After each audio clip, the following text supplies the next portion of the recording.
Okay, so welcome everyone to our very first League of Valiance podcast. My name is a True Flash, or normally I just go True Flash. The A is there just for whatever reason. And then we have Hoarder as our other host. Hello. And then today our first guest is none other than Sean Chiplock. Oh no, probably last after this because you guys you're gonna interview me and then you're gonna have a team meeting and be like, all right, so we were not prepared for this and now we've got a cease and desist from no fewer than about 34 different companies. Do we want to keep doing this? That's funny. Yes, so for a little like IMDb type of moment for Sean.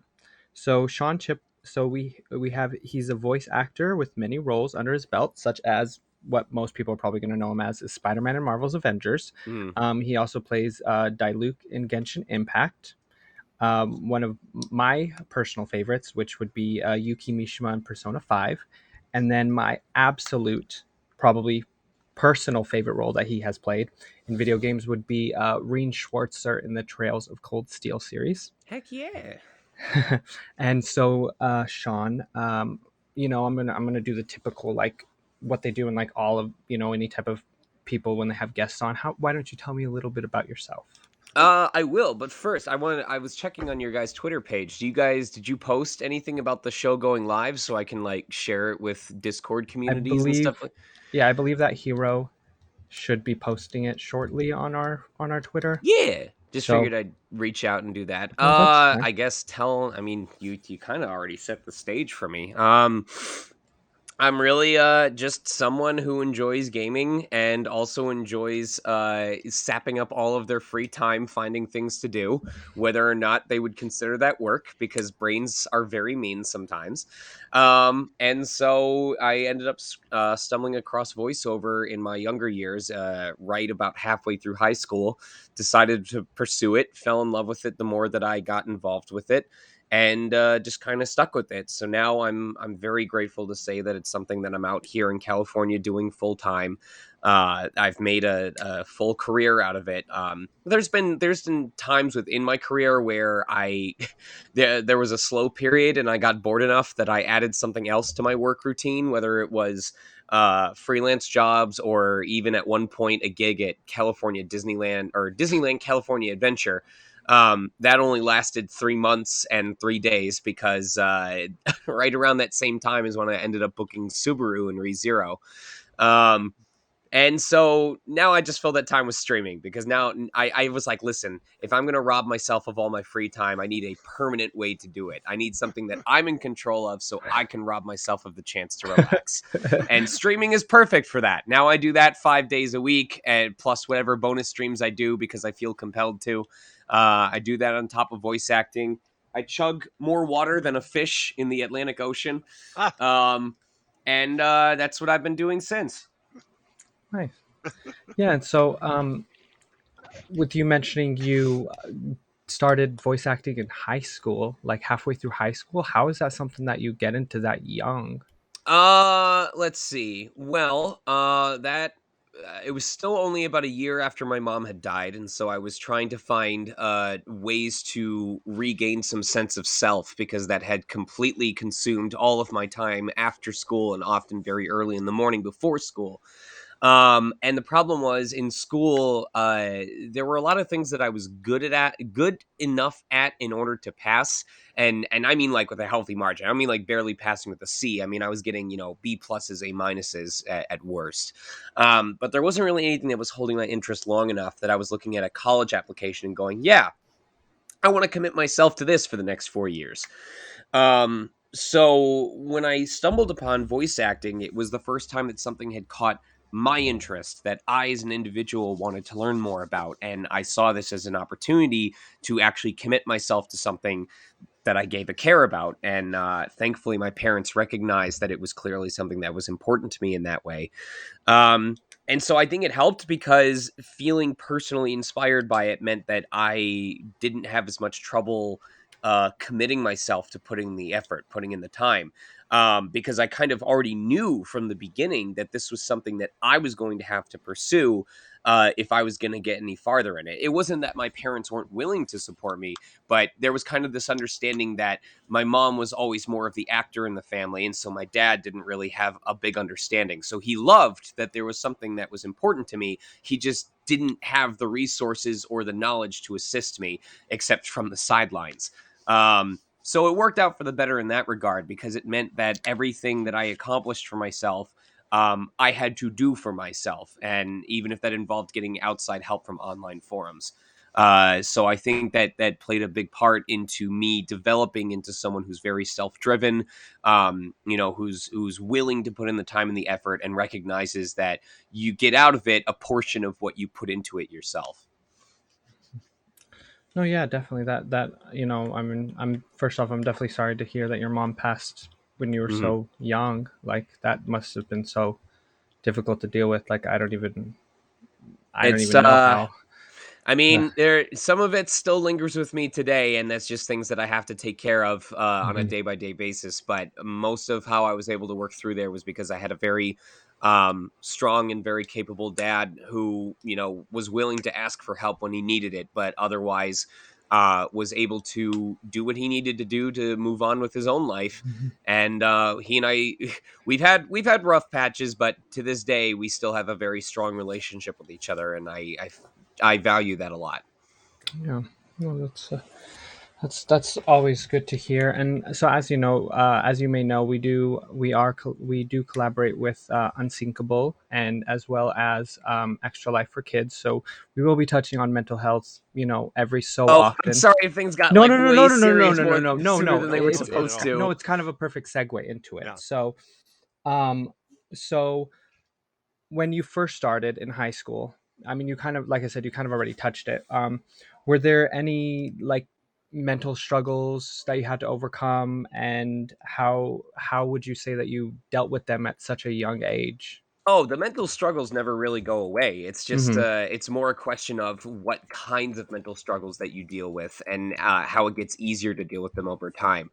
Um, when you're first starting out, obviously, for me, it was kind of like jumping straight from like normal life right into a frying pan at full blast, because I just wanted to go head first into this. So I was auditioning for everything.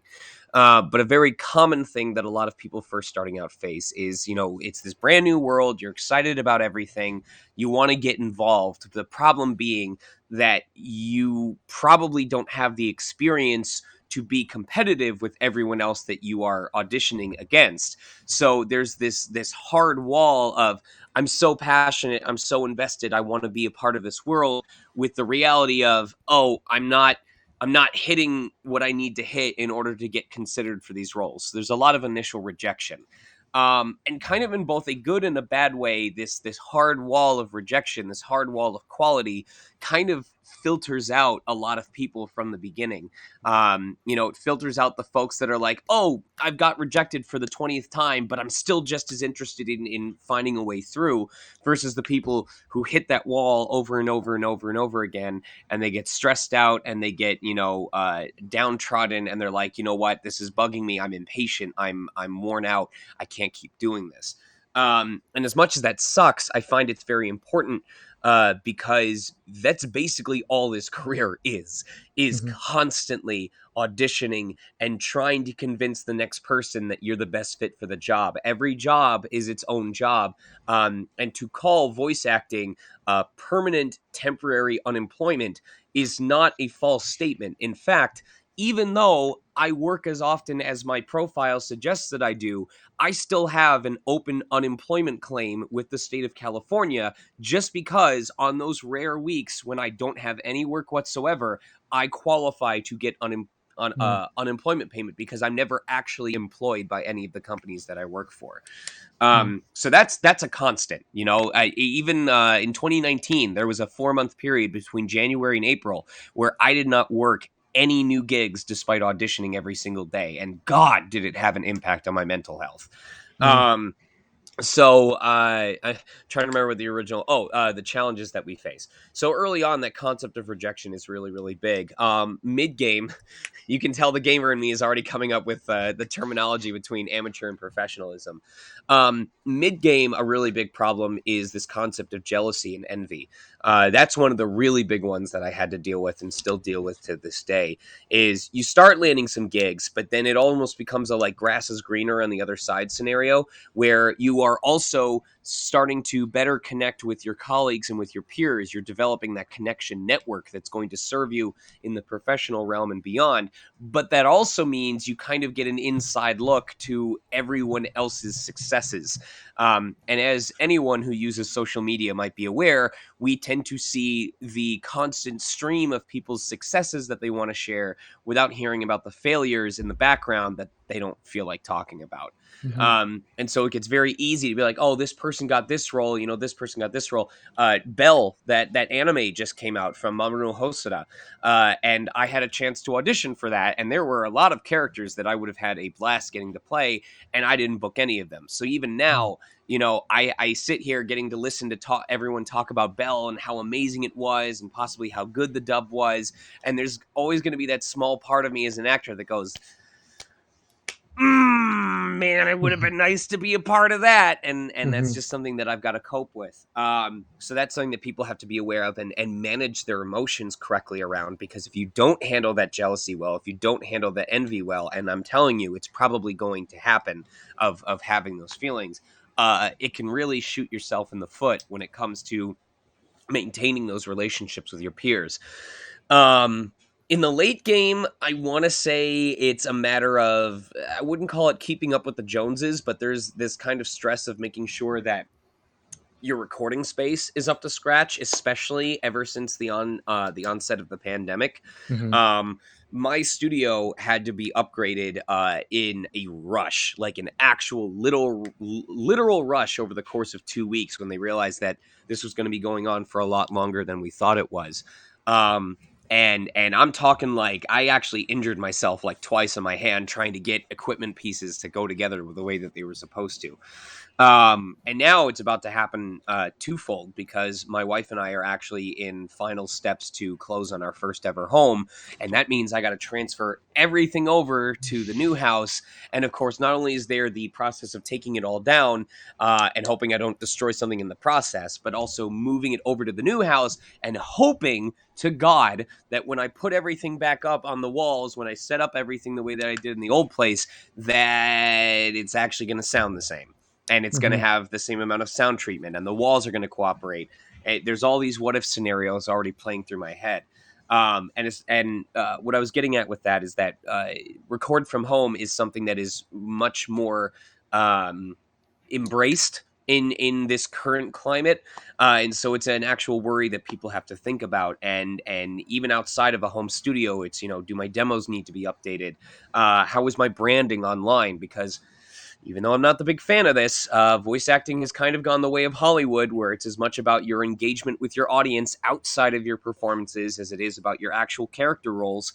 Um, so now I have to be, the hot, sexy entertainer outside of my roles, and so this is not helping my brand right now. Yeah. Um, Hey, I'm gonna just do this for the rest of the interview. Just kind of do the head turn, like, how you doing? How you doing? No, don't look at this. How you doing? Um, and I'm trying to think what the last part of that was. Yeah, but I'm sure that me rambling for the last 5 minutes can just give you an indication that no matter what step of the process that you're at, there's always going to be something that's trying to challenge your mental homeostasis, whether it's how Mm-hmm. comfortable you feel about your position, how you feel about your career. Right now, to be honest, I just came back from a convention at Ichiban Con, which was great, and everyone was masked up. So thank you guys for looking out for safety. But I came back from a convention after speaking for 3 days straight. I had screamy auditions on Wednesday and Thursday, like creature voice stuff that I was trying out for. And then on Friday, I had to have a 9-hour panic stream because of stuff related to home financials. So my throat has not had a proper chance to rest all weekend. And even now, I've got this mental scare of, I really hope this is just prolonged raspiness because it's been so worn out all week, and not that I did some long-term damage that is going to affect my ability to work for the Yeah. next several weeks, several months. And that's a source of stress that, holy crap. You think that's stressful? Long COVID has me petrified. So Oh yeah. Yeah. Yeah, because I mean, I would think like just like with like singers, like your voice is your instrument and the way that you make money. So like mhm, if something happens to your voice, and I mean, especially like like with COVID and stuff like that, especially if you know not still knowing right, the complete like long term effects of that. You never know. Like, hey, is like my voice going to be okay if right. something were to happen like that? So Yep. that's I can only imagine the on like this trust this me. made this made sense in a pre-COVID United States. Mhm. Yeah. I'm not proud of saying this, but it made sense when I was like, "Hey, voice acting is not like most United States jobs. You can't go to work if you're feeling sick." But I don't know. I mean, if you look at how the economy's been lately, they don't seem to care anymore if you're sick Mm. anyway. So maybe Yeah. maybe it applies again. Yeah. Hmm. So, Uh, Sean, you mentioned rejection. How do you personally deal with rejection when there's like a part that you don't get? Do you internalize it? How exactly do you deal with it? Well, there's a couple different ways, some of which are self-inflicted, some of which just happen as a natural course of the career. If you remember me mentioning about the early game rejection thing of, every job seems to matter more than it would otherwise because, like, this is the first audition you've had in weeks or the first audition you've had in a couple days. As you get more prolific, you're going to hit a point. I couldn't tell you when it happens, but as you get more prolific, as your career builds, you will hit a point where you're auditioning for enough stuff that you genuinely do not have the brain space to care about the things that you finished auditioning for. Ah, okay. Um, for example, now that Bell is out and people are talking about it, I'm reminded that I got to try out for it. But I could tell you that until people started talking about it, I had completely forgotten that it was a thing that I auditioned for. It was just, it was out of there. Um, and what's even worse is it's not even worth thinking about it like, oh, X amount of time has happened and I didn't hear anything back, so I probably didn't get cast for it. There is literally a project that a month ago my agent asked for my availability and said, you might remember this project that you auditioned for a year ago. So like, no, dead serious. I wish I'm not going to show the email for NDA reasons, but Oh, sure. excuse me, phlegm. But that can totally happen. So often we only truly find out that we didn't get cast for the project when it's out and everyone's mm, talking about it. So that one just kind of resolves itself. Where if you're sticking with the career, if you're getting more prolific, then um, you're naturally going to just end up being busy enough that you just don't have the time to care about it. Um, the jealousy and envy stuff, that's kind of on the other end of the spectrum where you do have to recognize. I wish that I could give, I'm not a therapist, so I wouldn't be able to explain thoroughly how I'm able to work over it. But for me, I guess it's kind of a perspective kind of decision. On the one hand, I try my best to remind myself, okay, well, just because you are jealous of what these other people have accomplished does not suddenly eliminate what you have accomplished for yourself. Hmm. Um, I can either look at the roles that I portrayed. I can look at the fact that people still talk about stuff like Breath of the Wild 5 years after it came out because it was that monumental of an influence on the gaming industry. I can think about the fact that, in about a week, my wife and I are probably going to have our first ever house. And the only reason financially that I am able to afford the down payment on it is because of the last 10 years that I've been living out here doing my career. Like my financials line up just precisely enough that I can make this happen. And that means that every single job I worked between when I moved out here and today mattered. Hmm. Um, but it's going back to the perspective bit, it's also a matter of going, well, how am I going to internalize this envy? Am I going to use it as a negative and go, oh, I wasn't good enough for that job, I don't know why I'm bothering to do this, I'm not as good as these people, or I'm not able to, I don't even want to use this terminology because it's not the proper way to think about it, but I'm not able to beat them out for that role. Or I can look at it as, okay, well, if I'm so fired up about this, why don't I train myself more? Why don't I go take a workshop? Why don't I go study the people that got the job so I can better understand what kind of performance they gave that made the client go, I want them for this character. You can either use it as I'm trying to think of what the negative word is. As you can tell, I don't spend a lot of time thinking about the negative, but you can either use it as, oh, here we go. You can either use it as frustration or you can use it as inspiration. So That's a that good one. it's up to you on whether you want to feel frustrated or inspired by these things that you want for yourself and what you're going to do to achieve them. Either you're going to say, I wish I could have that, or you're going to say, I'm going to do what I need to in order to get that for myself. So that's the big thing, that's the perspective that I take when I look at stuff regarding envy and jealousy. I'm trying to think of, do you happen to remember what I brought up for the late game when we were talking about the previous question? This is your pop quiz, by the way. Let's see. All right, I'm out. You guys weren't paying it. No. Listen, I have a terrible memory as it is. I can't remember what I ate for breakfast an hour ago. I said I have a terrible memory as it is. No, you don't. Oh my. I'm also that active microwave in your microphone is slowly frying the remainder of your brain cells. Yeah, that's it. Nah, I love you. It's okay. Even if I can't remember, I can come up with something else. I think it was regarding the home studio. It was about updating all of that. So, how do I deal with that stress? My wife isn't the biggest fan of this, but the way that I personally have coped with it is that you can still do something and complain about it all along the way, but what's important is that you actually do it. We all have coping mechanisms, whether that's humor or whether that's, is this like a PG-13 stream? Am I allowed to say like slight curse words? Yeah, PG-13, yes. PG-13, yep. Okay. B word, I can B word about it the whole way. But I still get it done is the important thing. And I still think that there's a distinct difference between that and someone who complains about it to their friends and on social media and uses the complaints as validation to say, okay, I feel better. Now I don't need to do the thing that I needed to do. If that makes sense. Yeah. I guess the difference between, someone posting to their friends and going, my mom said I have to clean my room and she doesn't understand. And like, this is so stupid. Why do I don't want to do this. This is whatever. And not doing it versus them texting their friends going, yeah, my mom told me to clean my room and this is boring as hell, but whatever, at least on the second case, it's getting done. It's going to be done. And then they're going to have a clean room when all is said and done.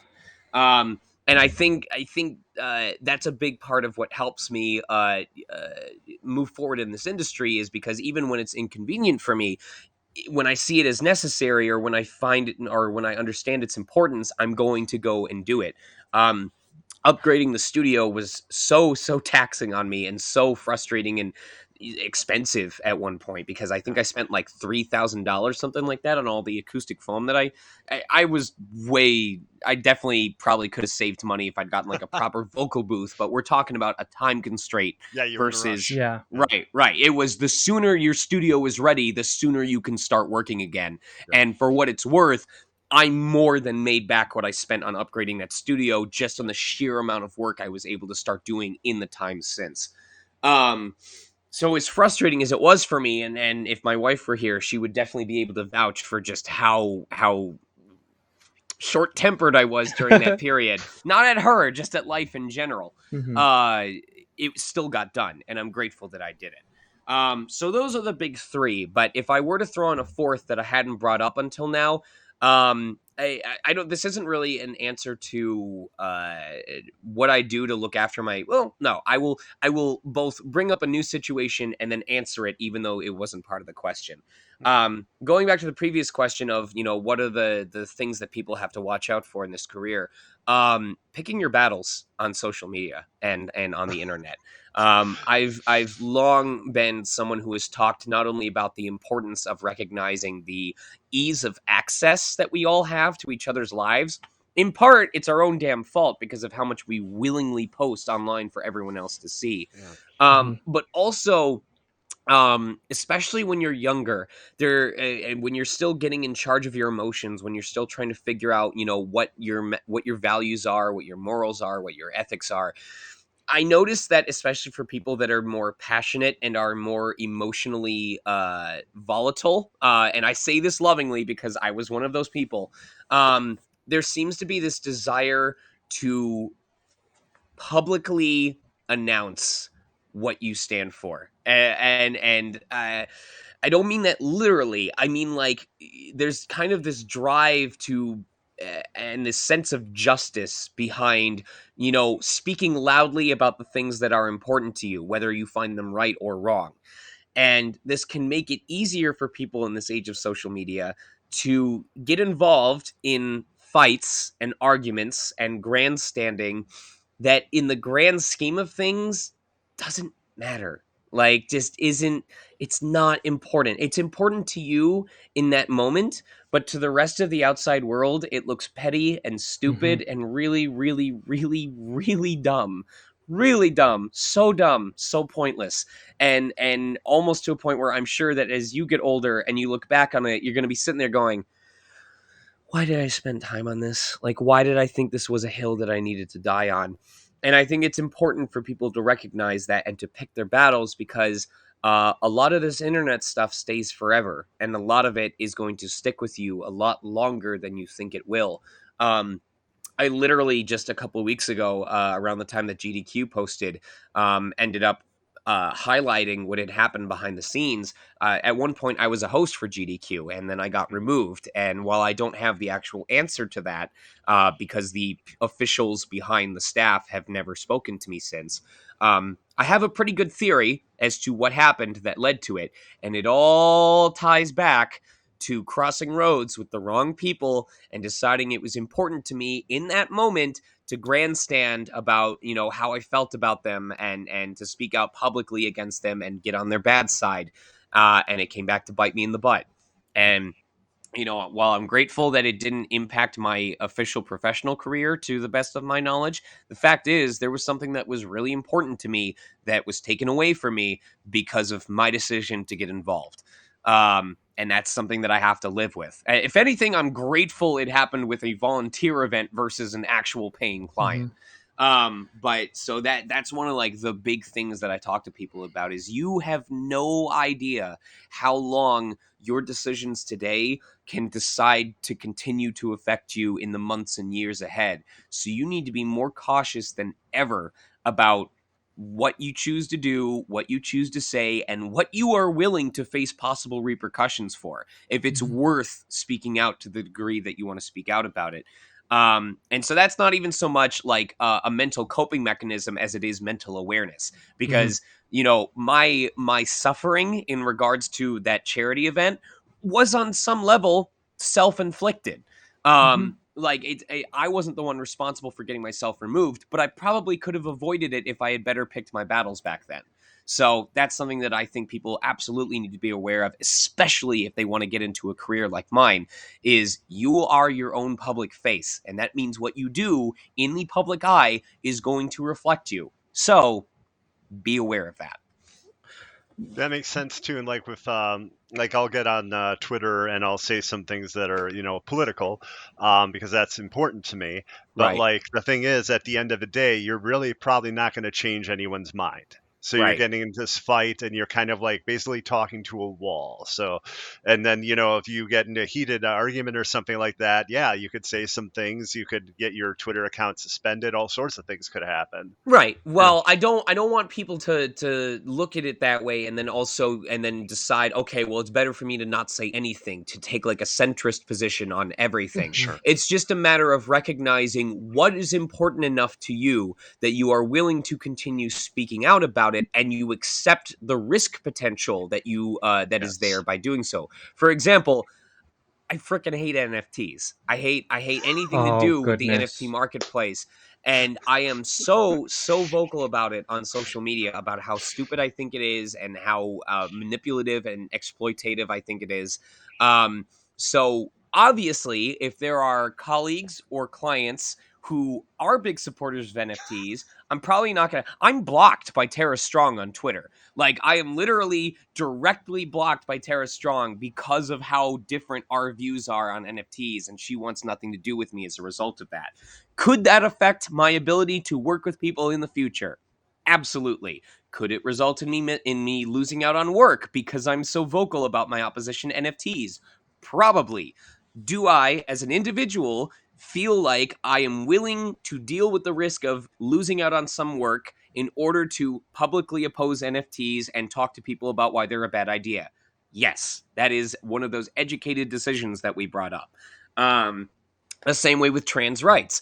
You know, I would rather speak out in support of trans rights than risk losing work by people who do not want to work with me because I support trans rights. F them. I don't care. Yeah. All right. Yes. Yes. Yeah, I feel like So yeah. that's what it ultimately boils down to, is what I mean when I say choose your battles is just make sure that the battles that you are fighting are things that you are willing to sacrifice other things in order to fight.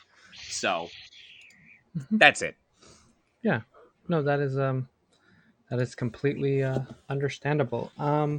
Also, oh yeah, okay. So I'm trying to Sorry, I know that remember. I'm No, giving you no, it's guys okay. like 10-minute answers to Yeah. 10-second Oh no, questions. no So problem. you kind of spoken it already, but if it's something like, because the way that you explained it is it's kind of like a double-edged sword, like in the instance with you mentioned with GDQ, like you felt strongly enough at the time to speak out about it, but looking back, are you saying that you wouldn't do that, Wait, is this specifically in regards to GDQ? or just um a situation in general, like I guess I can generalize it more, like if there's a specific situation now that Right. you felt strongly about, but is it easier for you to recognize in the moment when you feel strongly about something that, like, you know, maybe this isn't the battle I need to fight, or is that what you're saying is something that you grew to learn to realize when it's not something that you need to fight I think or I pick? understand now. It's an ongoing process. You know, Hmm. I've gotten better at it over time as I've matured as an adult. You know, as I've gotten deeper in my career, and I better understand, you know, the colleagues that I work with, and I better understand my position in the industry as a professional. I'd like to say, like, just because of my personality, and you know, I know that when I was younger I had ADHD, so like there's some mental stuff going on that maybe I think about things differently, or I might be more impulsive than other individuals are. So maybe in my case specifically, I'm better about it, but I still have to be more cautious than most, because if I get really riled up in the moment, or if I get really impulsive because of a certain thing, I might have a harder time than the average person applying the brakes before it's too late. Yeah. Um, but I think it still applies for anyone. Is it's You can't just magically turn out to be better at managing yourself. It's just something that you have to be constantly aware of, and you will get more efficient at managing it. Like, you know, maybe I'll be on Twitter now and I'll see people arguing about a certain topic where I feel compelled to chime in, but then I go, well, hold on. Is there anything that you stand to contribute by jumping into this discussion, or are you just looking for an excuse to tell someone that their opinion is wrong? And if their opinion is wrong, you know, is there any value added in you also telling them that they're wrong, or is it already made clear based on the 157 other comments already telling them that they're wrong and why they're Hmm. wrong? You know, um, in the case of I'm trying to think of the a different example. If we go back to stuff like election posts, like, you have to ask yourself, am I interacting with a real person, or am I interacting with a bot? Because we have ample evidence that there was, you know, manufactured consent or manufactured manipulation when it came to, you know, unofficial accounts posting things and posing to be real people for no other purpose than to generate dissent, and distract away from other things that were happening. So you have to ask yourself, am I falling into that trap? Um, Man, it's such a wide topic to talk about, that like I've got all the thoughts jumbling around in my head. Um, so it really is just, it's a day by day thing. It's just understanding, it's drawing on past experience of, okay, well, how did something like this go the last time when I did it this way? And based on that, do I think it's going to be worth my time to do something similar, or do I think it's just going to turn out the same way? If it would turn out the same way, did I like that result? Was I proud of that outcome? Was I okay with that outcome? And as a result, you kind of get a better sense of what's worth your time and what isn't. So it's just time, experience, and a willingness to learn from past experiences, because those who don't learn are doomed to repeat.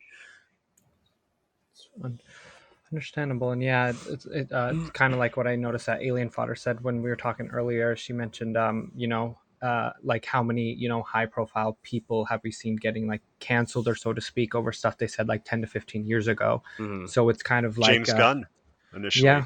So I mean, we could have a whole separate Yeah. hour-long discussion on that, because and I'm saying ahead of time that I didn't really pay enough attention to the James Gunn stuff to really understand.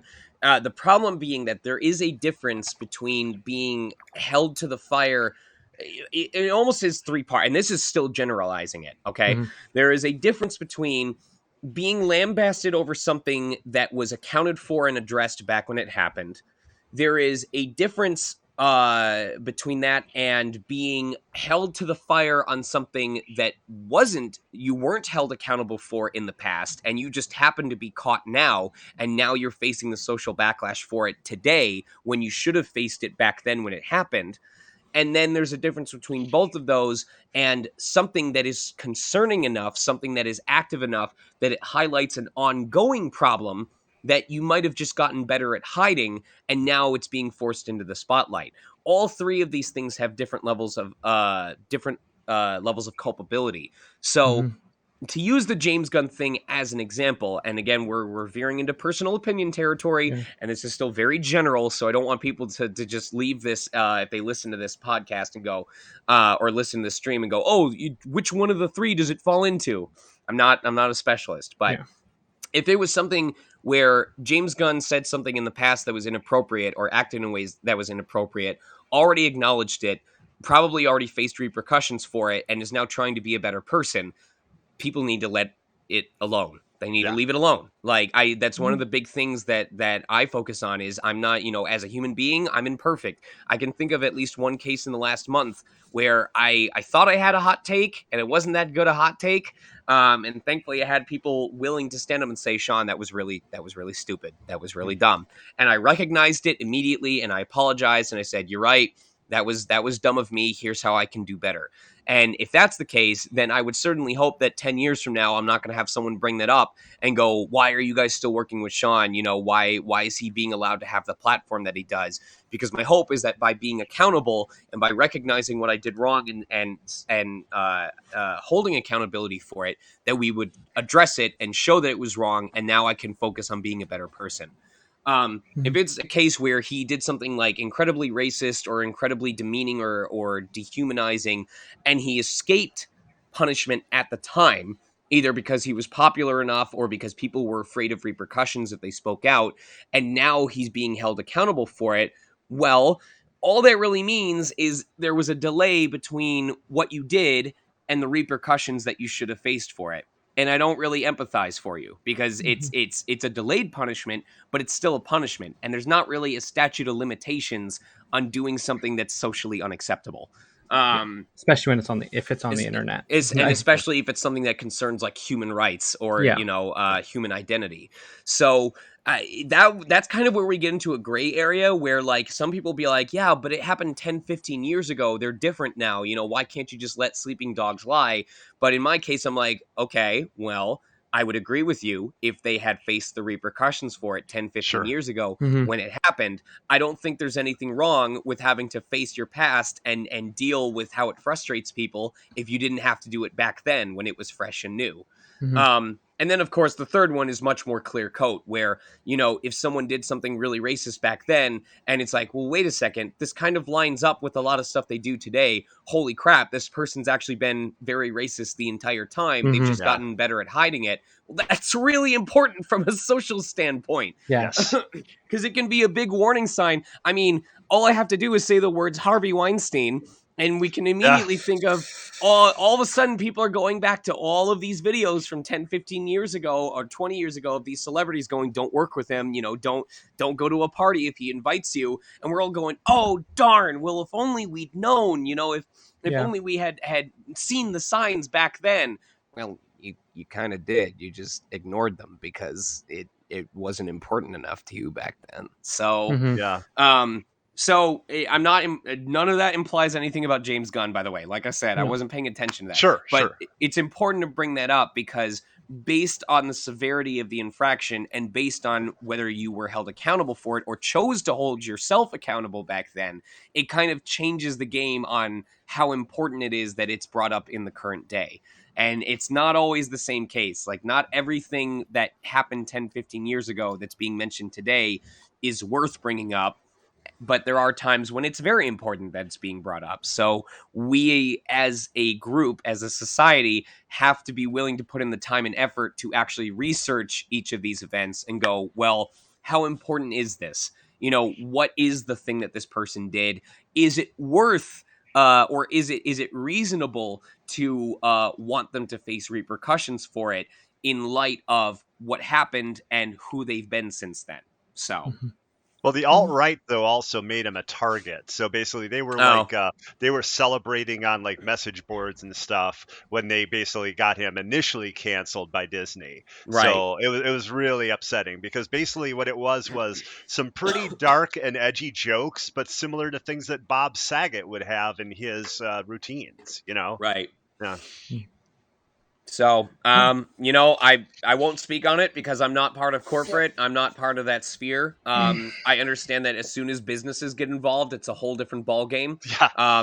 Like even just bringing up GDQ, like when you're dealing with millions of dollars and when you're dealing with all kinds of sponsorships, you are not going to want to take any risk whatsoever Yeah. when it comes to people that could end up harming your brand, harming your profit potential, harming your business. And when there's a million other people out there that can do the same job that you do, um, I mean, the more alternatives there are to you as an individual, the easier it is for a company to go, we like them, we don't know if it's true, but we just don't want to take the risk that it Mm-hmm. could be true, so we're going to just Sure. use somebody else. So for all we know, I know that they reinstated him, but maybe Disney at some point was like, we don't believe these are true, but it's still a bad idea to have him on this project just on the off chance it might be. Goodbye. And then Mm-hmm. a month later, they Possible. went, Yeah. oh, but the amount of money we stand to lose from not having him is a Mm-hmm. lot higher than we thought it would be versus if we just take the risk. So you know what, James? Even if you did do it, you're really valuable. So Yeah. Yeah. here's a little sneaky do. So here's the code to the door. We didn't let you in, but that code will it'll unlock the door. So And then DC let him in. So that's where like Marvel really wanted him back. So right. Yeah. And then, so something that we are going to address with all our guests, you just happen to be our first one, is since we do collaborate with Unsinkable, we have like a question regarding that. So, in the past week or so, what would you say is like your unsinkable moment, which is like a moment where you had to overcome anxiety, a limiting belief, a struggle with fear, or anything regarding, like mental health type of situation? Making this home down payment. Ah, Because I mean, I'm not I say this with platonic affection because I don't know the family that well. But originally the plan was for us to do all of the closing documents and all the final payments at the end of the month. Like I believe it was beginning of February, tenuously, was when we were going to be lumping down the money and then having the keys in our hands. But I find out earlier this week that the family had already signed their last documents relatively early. So my agent was talking to me, being like, okay, so is it possible that I know originally I said, hey, why don't we aim for a final signing on Wednesday, and then we can have the keys in our hands by Friday. That way I just have a little bit of time over the weekend to mentally prepare for this, make sure I have the financials ready. I think I can make that happen. And so we were like, okay, cool. It's sure. And then I find out a couple hours later that the family signed the documents so early, probably because they were so eager to just be done with the house hunting process, that they had kicked everything off days in advance. And now I was in a position where they were hoping I would have the money ready by Monday. I don't even have Wow. some of my transfers starting until Monday. And transfers usually take 1 to 2 days after they initiate to post to your bank account. So now all of a sudden, in the span of 24 hours, I've gone from, okay, I have until the end of next week to have everything done, Mhm. to they're now asking me to have all of the money ready at the end of this weekend, when businesses aren't even going to start transferring my money until 9 a.m. on Monday morning. Mhm. Um, and that kicked off a whole set of panic about, am I going to be able to make this house payment? If I'm not, because I genuinely don't know anymore if I am going to have it ready on the date that they want it, are they going to be willing to extend it? Or am I now on a final deadline where I'm going to be this close to having the house and then I fall short?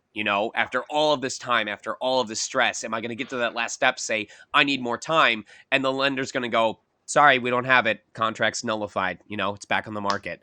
Um, so Wow. so when you're faced up against that situation, again, this is it's kind of a weird adaptation of it, but it falls back into that frustration versus inspiration. Am I going to use this as an opportunity to complain to people about how frustrated it makes me and not do anything because I feel hopeless? Or am I going to be word about it the entire time Mhm. but see if I can find out a solution to it? Well, like I said, on Friday, I did that 9-hour signing stream of all of these. I still have it. Like, this is the entire stack of about 105 prints that I signed in 8.5 hours. Wow. This is about $3,000 worth of prints right here that I signed. That my client said, hey, if you can get them signed for us, we can expedite the payment for you so that it's in your account on Monday. Oh, that's I good. have to hope that they actually stick true to their word. But point is, the work is done. The money will be there. Um, I reached out to clients that I was doing freelance work for, and I said, hey, I know I've never asked for this, but are you willing to pay this invoice ahead of me doing the work, just because it would help me make this down payment? And because I've built up such a strong relationship with that client, not only did they pay the invoice that I was waiting on early, they also paid me for the work I hadn't even done yet, because they were willing to Wow. trust me that I would get Yeah. the work done, because we've had a long-standing relationship. So that was just it was just this simultaneous case of people being willing to look out for me, as long as I was willing to put in the effort to ask and say, like, here's what I'm willing to do to make this happen. And while I'm still worried about whether I'm going to be able to handle, tax season and the mortgage payments and any last expenses that come up, those are all things that I can face when the time comes for them. But right now, the main problem is, can I make the house payment? And right now, the answer as of today is, I'm pretty sure I can. And it's in part because I was when that frustration hit, I was able to step up and go, okay, well, what can I do? What are my options to try and make this work out if this is important enough to me? So that is definitely an unsinkable moment, because Sure. God, like, what else is there that's more stressful to a millennial than being able to afford a house in this day and age, and much less a house that you actually care about? And when I was faced with the situation of, can you have the money ready in time? I'm going, you know what? I genuinely don't know, and that's stressing me out. But instead of hoping that I do, I'm going to make sure that I do. Yeah, I feel like for me also, like one of the most difficult struggles like in life in general is money. Like it's just so, like it's unfortunate that it's that way, but it's just Mhm. difficult not knowing, like are you going to be able to, like, am I going to be able to make this payment on time? Like, oh gosh, goodness. I just, They can, and anyway. I mean, we could have a whole separate discussion on how that very same fear is being used to manipulate us, because everyone is pushing us to go back to work, Yep. Yeah. because they're not willing to compensate us to continue isolating at home, because we got to make those lines go up. Yeah, And but it's like people, oh, go ahead. nothing's going away. Like I don't know where people think that like it's going away at all. Like I mean, this is going to get super, if we go any farther, it'll get super political, but that's we were fair. in a position where the government was like, hey, we want you guys to stay home so we can curb this virus. And people did, and they weren't getting properly compensated for it, so they were suffering. And then the government, or because people weren't making enough, some of them started going back to work of their own accord because they couldn't financially afford to keep staying home because they were only getting $2,000 for 6 months of inactivity. Mm-hmm. And the government goes, "Oh, cases are still going up. No, I guess the staying home thing didn't work, so we're done with that forever." Because clearly we did everything that we could on that front and it wasn't working. And so, all right, well, since we can't stay at home, you guys need to come back to work. Oh, but don't come to work if you're sick. But also, we're not going to compensate you if you stay Mm-hmm. at home because you're sick. So now we're in a position where it wasn't adequately followed. We weren't Mm-hmm. properly compensated.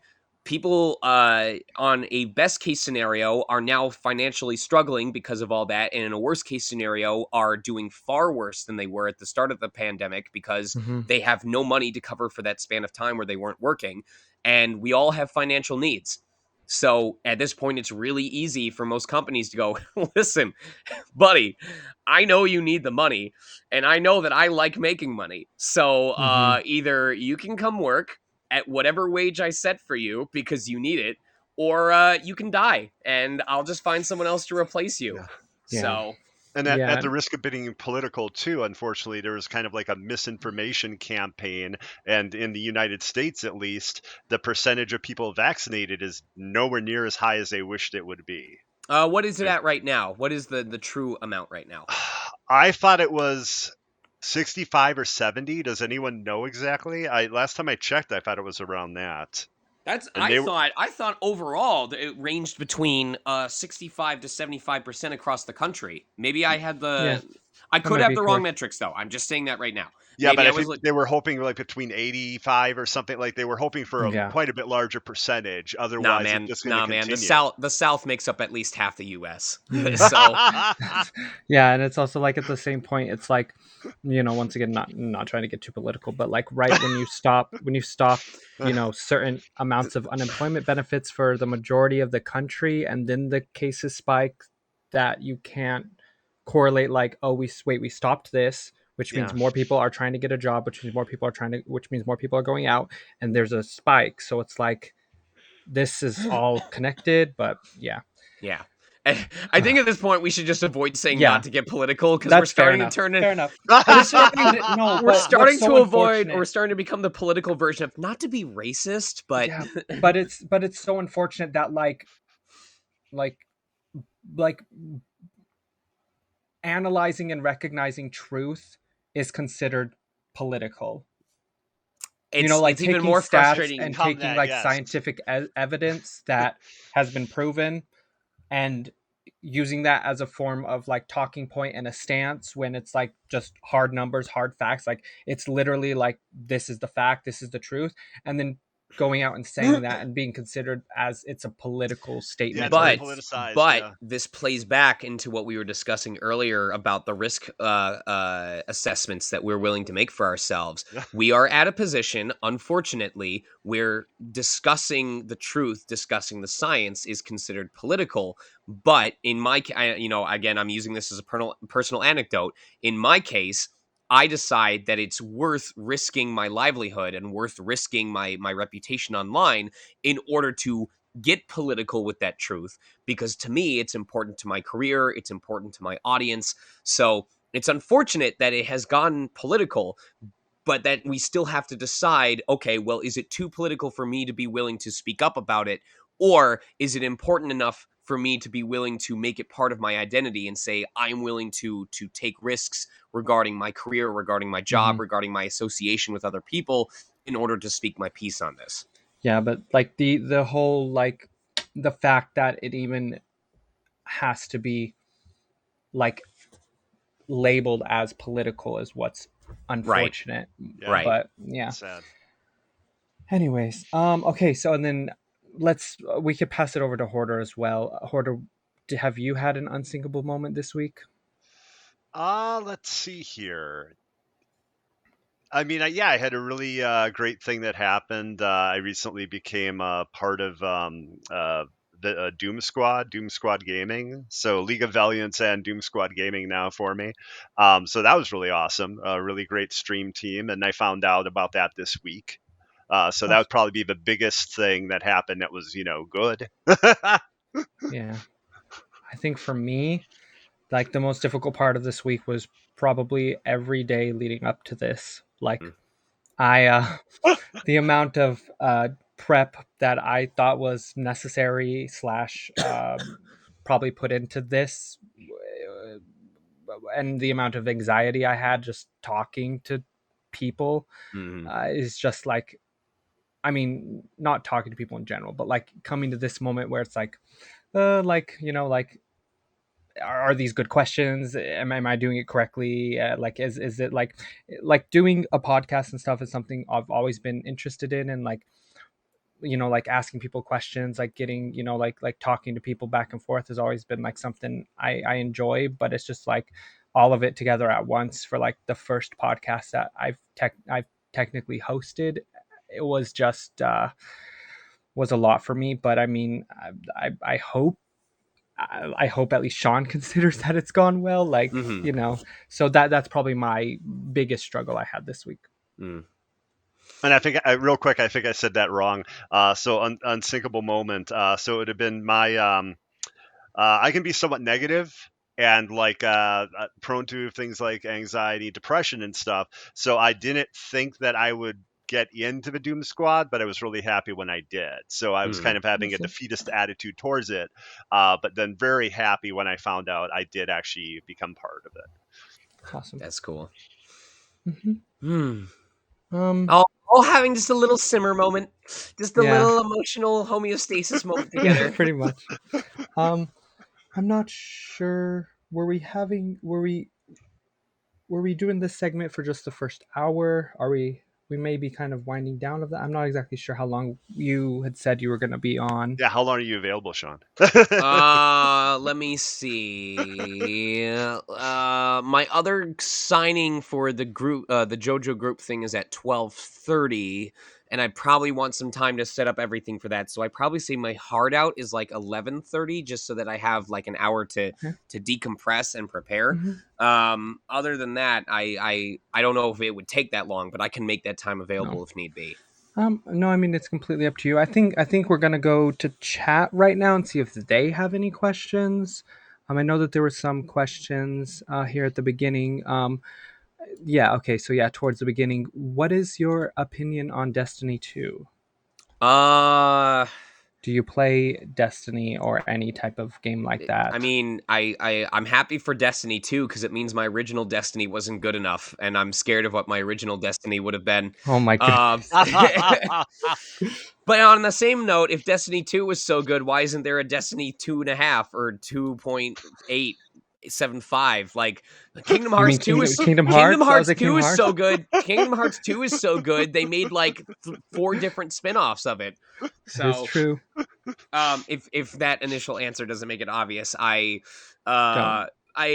shifted. I was a really big PS Vita person when I first moved out to California, and I have my QA job to thank for that. But after like around the time that the Switch and especially the 3DS came out, I veered hard into Nintendo territory just because of I just liked a lot of the games that they published there. And now that there's a lot better third-party or cross-party support for Nintendo Switch, the Switch has become like my go-to. The only time typically that I end up playing my PS4 is if I'm doing something on stream, like I did with the Trails of Cold Steel series. Other than that, I just don't have the free time for gaming anymore. I spend more of my gaming time is spent on stream than it is in my own personal free time at this point. That's fair. So yeah, I mean, especially with like all the stuff like when Riot announced like all of their like Riot Forge stuff about how like everything is like supported on the Switch, I was like, right. Like I play basically anything that Riot does. The very first time I turned my Switch on in an airport, and like it was the first time that I'd used it outside of the dock rather than on it. Because up until then, like I understood that the Switch was a hybrid console, but I also had a Wii, so I was used to this big wide thing in my hands being like a component to the console. And I'm like, it's not gonna work by itself. So the first time that I turned on, I think it was Chocobo Mystery Dungeon Everybody, and the game cinematic starts playing on the Switch on the the Switch console in my Mm-hmm. hands, and I'm sitting there in the airport with it plugged in at full charge. That was the moment that I had like, if you remember those old '90s commercials for popsicles, when like Mm-hmm. the kid would take a lick of the popsicle and like his brain would just explode in color, and I'm just sitting there going, "Oh my god, the game has changed." So, Are there okay, so what would you say is like your favorite Nintendo series?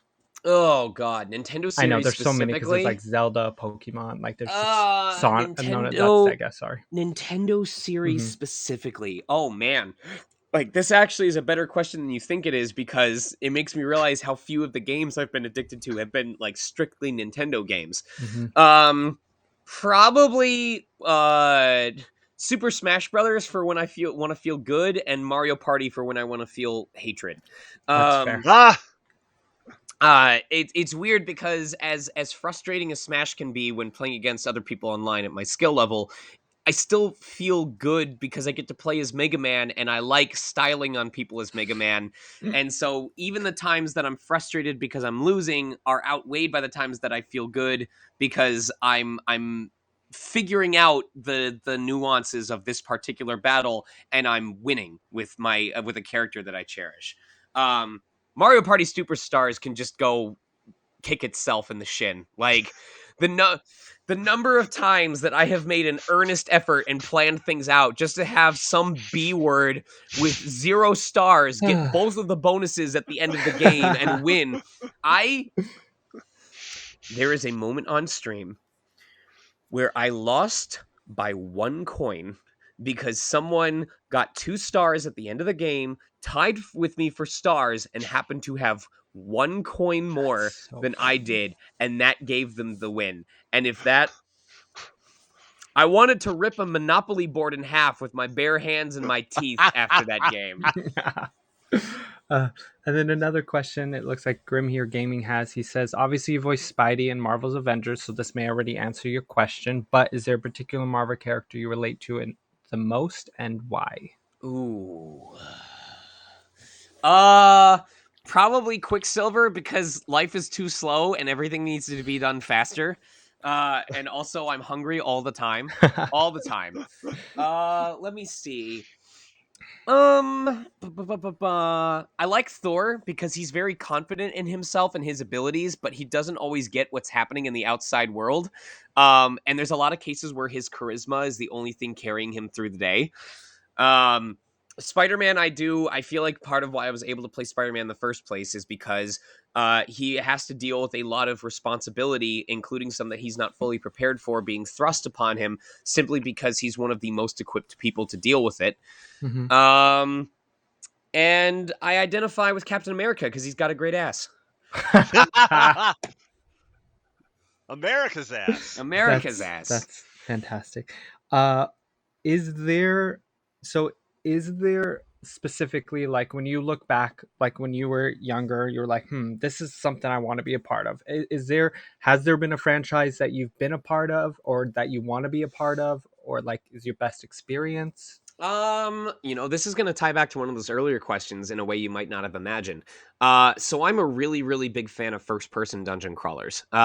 Stuff like Demon Gaze, Etrian Odyssey, Labyrinth of Refrain, Operation Babel. I could rattle off names for like the next 5 minutes, but huge, huge favorite genre of mine. And it had always been a dream of mine to get to be part of one of those kinds of games as an active party member, or at least a voice type that you can select when creating a party member so that there was a chance I could join people on their adventures. I got close to it. There's the franchise called Mary Skelter, which everyone should at least listen to, if not play, because it has aggressive violins in the best way.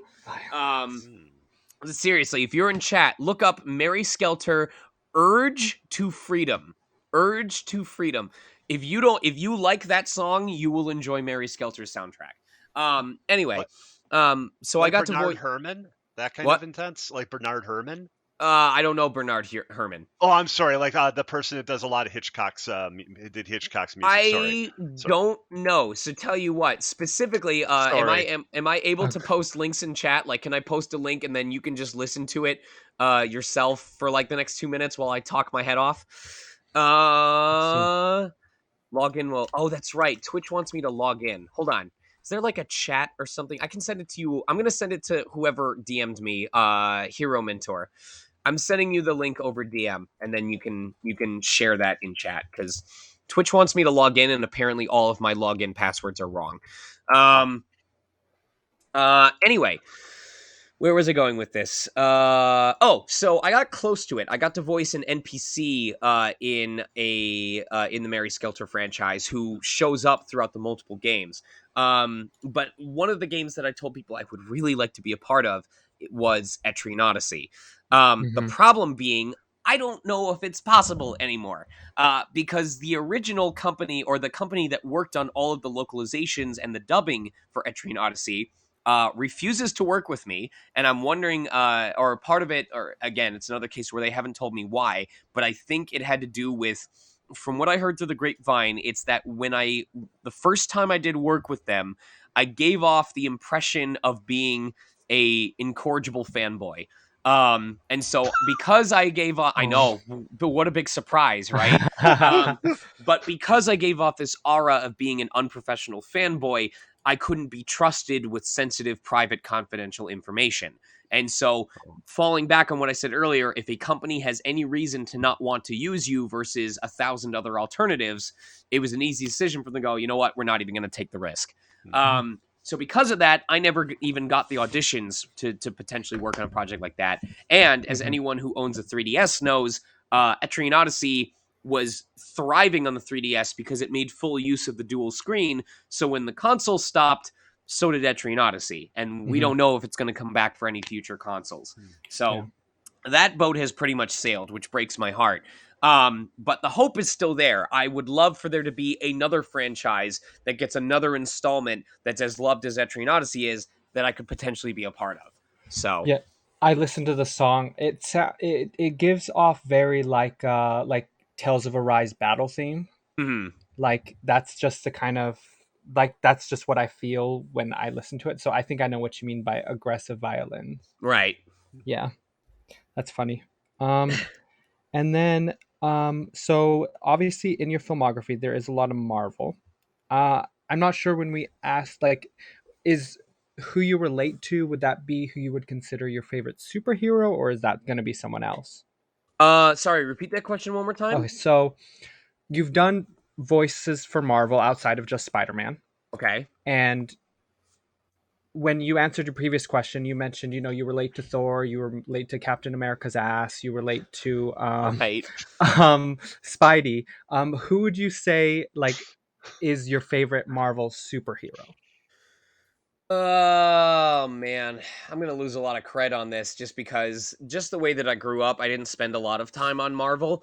It's for me being able to play Spider-Man was based on me being able to take a lot of the struggles that I face in my life and find connections between them and the struggles that Peter Parker faces as Spider-Man. And that's kind of how I brought the human element into it. Mm-hmm. So at the same moment that I feel like it's a cop out for me to say, I identify with Spider Man. The fact is, that is the superhero that I probably spent most of my life around. That's the Mm-hmm. superhero that was, I was most cognizant of. Even if I think about things as inane as reading Where's Waldo superhero books in the dentist's office, the one that I specifically remember involved Spider Man and Mysterio. Mm-hmm. So even then, he was a part of my life. And Spider-Man was always a really big favorite of my dad's as well for the same reasons that I came to grow to like the character. So as much as it feels like a cop out, the fact is maybe it's not because it just so happens that Spider-Man was there more often than any other superhero for me. And it was just a natural progression to, I think he's cool. I want to be him. Oop, Yeah. guess I do. Oh, yeah. So, Yeah, I wouldn't. I don't think it's a cop out. No, No. but and also when you're talking about that, is something. So for someone who does voice acting, when you are able to relate to like the stuff a character's going through, the struggles, the feeling of like not being good enough, whatever the case may be, and you're allowed to apply that to the work that you're doing for voiceover, is that something that is cathartic, or is it like mm. something that, where it's like, ooh, this is like bringing me back to a place that like I don't know I was ready to revisit, or Well, in speaking, I feel like the answer to that is only going to be personal. So maybe Mm-hmm. people can find personal guidance for themselves based off of it. But for me, usually when I'm in the process of recording, when I'm in the process of working, I'm too focused on not screwing up. Mm-hmm. For me, that process of finding ways to connect to the character isn't necessarily a catharsis. It's a foundation for me to figure out what I'm doing with my performance. The catharsis for me comes from when the finished product has come out and people don't hate it. Mm-hmm. So I'm very much work mode when I'm in the booth. I'm just trying my best to replicate the character. I'm trying to embrace them and their world and their actions and their body posture. I'm trying to think like them and become them. And so in that moment, I'm not even myself. You know, I'm not thinking Mm-hmm. about how Sean mentally is doing. I'm not thinking about how Sean feels about his performance. I'm just trying to be Spider-Man. I'm trying to be Peter Parker. I'm trying to be whatever character I'm playing at that time. And then Sean comes back after the session and reflects and goes, okay, well, I feel like I did this right. I'm pretty proud of this. Maybe I could have done this a little bit better. And then I kind of have to wait to hear the finished product before I can actually go, okay, do I like this? Is it good? Because I wasn't thinking about it at the time. I was just focused on doing the character to the best of my ability. So Okay, that makes sense. I you thought of seem a frustrated question. with my answer. No, Now no, I no, feel no, like I no, no. answered It's not. wrong. It's not your question. No, no, no. I thought of a question and then I forgot the question, Mm. so I'm trying to remember the question. Um, I can ask a question real quick. yeah. Go ahead. Go With ahead. COVID-19, the changes in like recording and doing auditions and everything, was that besides basically fixing the place where you were doing those in your Mm. home?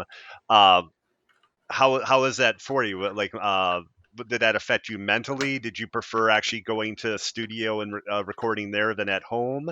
How do you feel Uh, about that? it's hard to say. Like, I know that a lot of my peers were really itching to get back into the studio. Like, I almost felt like the outcast for a while because it felt like everyone was so eager to be in an actual booth in front of a director that they enjoyed having that live guidance, that it was weirder being at home and having to be your own engineer with dealing with the gain on your microphone.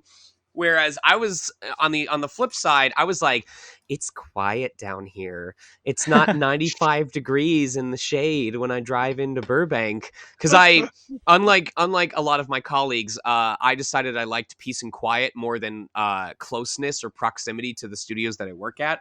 So Hmm. I actually live in Torrance Harbor City, which is about 30 miles south of Burbank.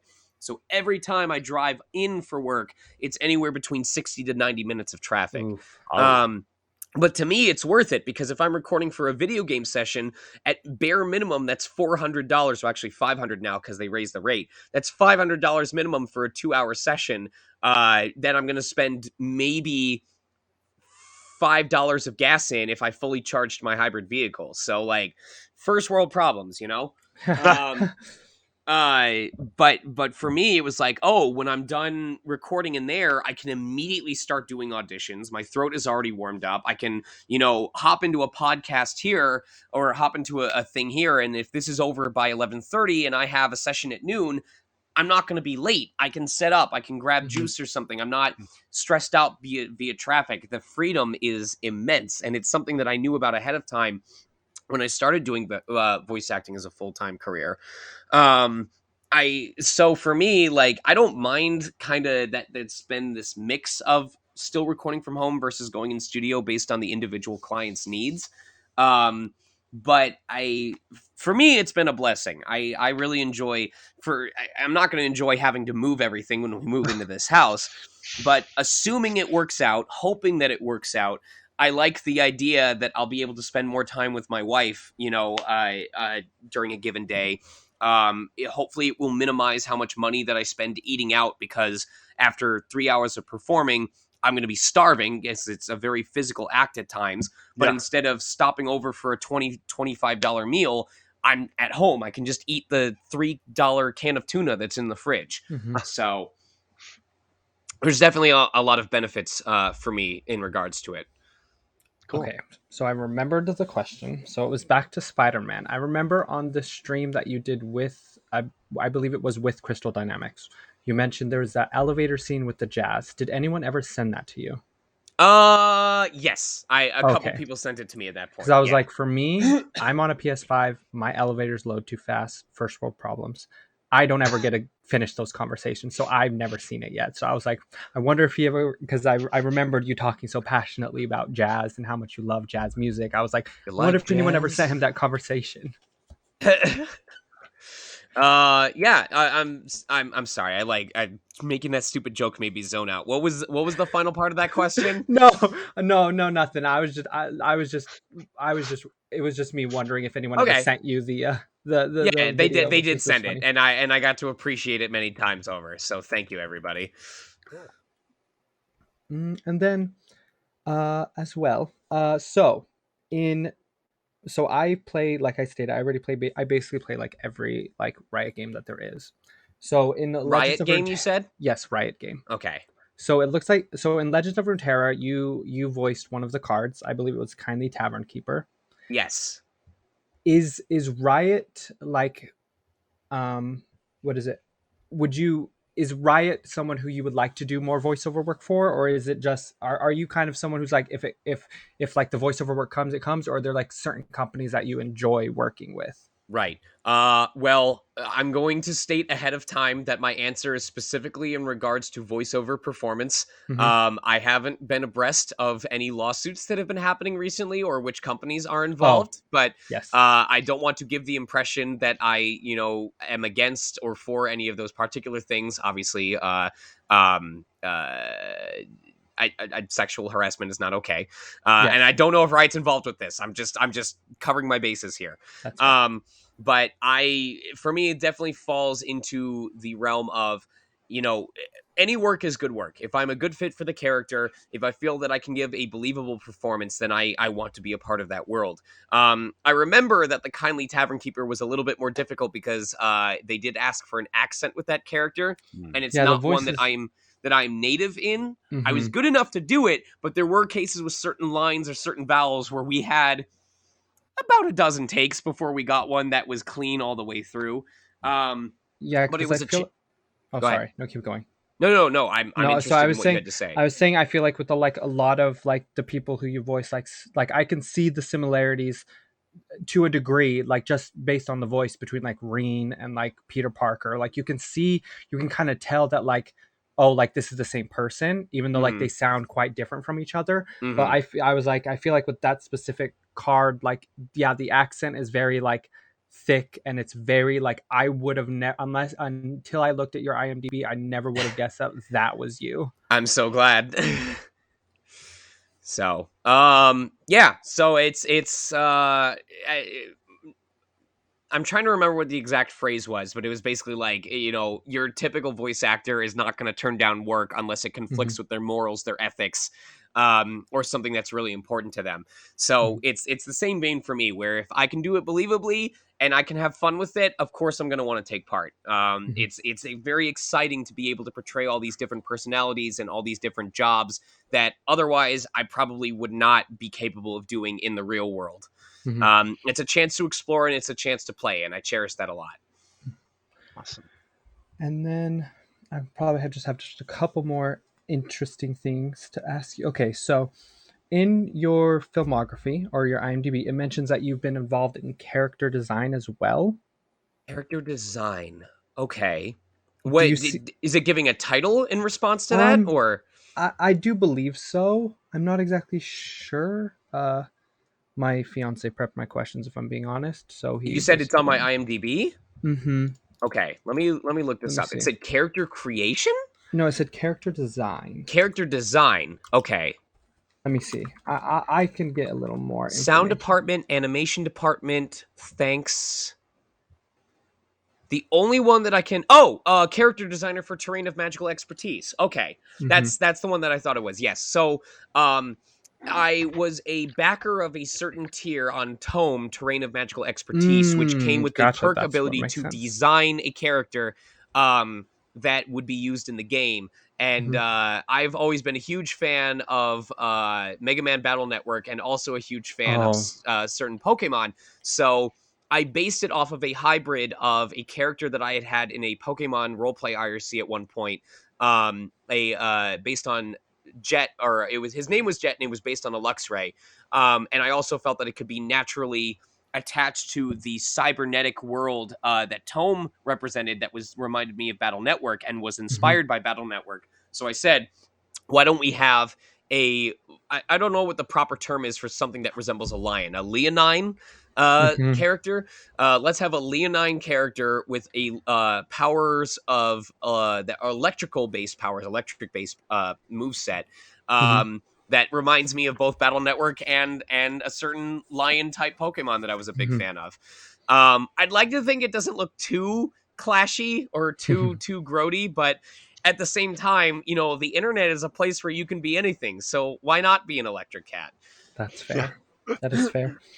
And then, so in regards to like acting and stuff like that, you have like a mixture of doing like voices in games or movies. Is there one that you prefer over the other, or like you said, as long as it, like the typical thing where it's like, as long as it doesn't interfere with blah, like it's work is work. I answering myself honestly, I'd probably say I enjoy doing dubs for stuff like anime more, just because I'm very much a visual learner. Mm-hmm. I have a lot easier of a time connecting to things and making decisions on how I want to represent them if I have images to supplement them. That makes sense. And so with anime, the intent is there, the characters' expressions are there, the environment is there, and even the coloring of the environment can have a difference. If it's a very vibrant color versus very muted, very dulled color palette, that can have an effect on things as well. Perfect example being the world of Tales of Vesperia versus Mass Effect. So video games don't always have that, or even, they may have striking visuals, but typically with video games, I'll just have the script unless I need to dub to a pre-rendered cutscene or something like that. So Mm-hmm. between the two, I personally prefer anime just because there's a lot less guesswork involved. It's funny that I prefer it because there's a growing consensus that anime is one of the hardest to work for because you are Mm-hmm. so constrained by the lip flaps. There's Oh only yeah. so much that you can say within that time frame, but you have to say it with the intensity, with the context, with everything that the visuals are showing, and have it sound genuine. Mm-hmm. Well, that makes complete sense. And then my last main question I have is, if you could give any tips to like aspiring voice actors, what would that be? Honestly, I feel like it all ties back to the first question that we did about Mm-hmm. like what stresses do you deal with? Because the main thing is, don't get into this career if you're not passionate about it. Like, Mm-hmm. I just mean that for your own sake. Can you be successful without being passionate about this career? Yes, I can think of examples of it already. But I'm telling you right now, it's going to eat you up from the inside unless all you care about is getting famous and making Yeah. money. Because even that's not a guarantee. Yeah. So first rule of voiceover is don't do it. And if your answer to that is, but I want to, and I'm going to anyway, now you're in the right mindset to possibly be successful at voice acting. I If feel if like. anyone is hearing me, go Mhm. ahead. No, no, no, no. Keep going. Keep going. If anyone is hearing me say don't do it, and you're like, yeah, I'm not sure I feel about it. Try it out if you want, but don't go serious about it unless you're absolutely like. For me, it's almost like a Stockholm syndrome.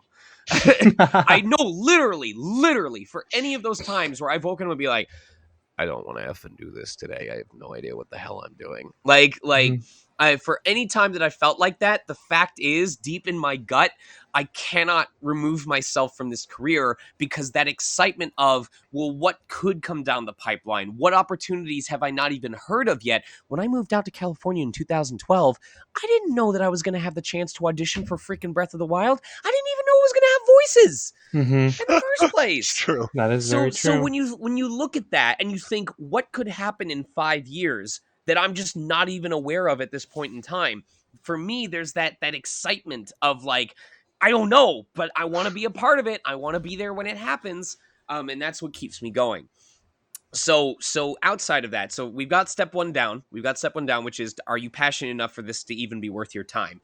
But then after that, well, if you're passionate enough about it, you're going to do the work, you're going to get involved in the career. So all that's really left is dealing with all the stress that comes with the Mhm. career and not letting that stress take the passion away from you, snuff the fire out, and make you go, I don't know. I don't want to do this anymore. Butter you butterfree. You convenient. Whatever. You sound like a character from friggin' King of the Hill.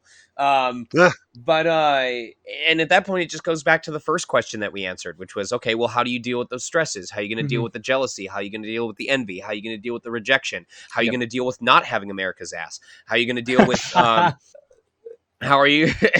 I'm sorry, only one person can have America's ass at a time. And listen, unless you're willing to take out the guy like some kind of Thailander, I don't know.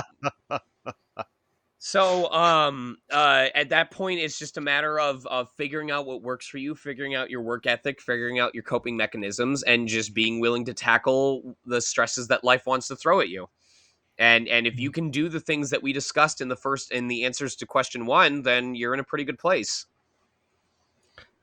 That completely makes sense to me. Did you have any more questions, Hoarder?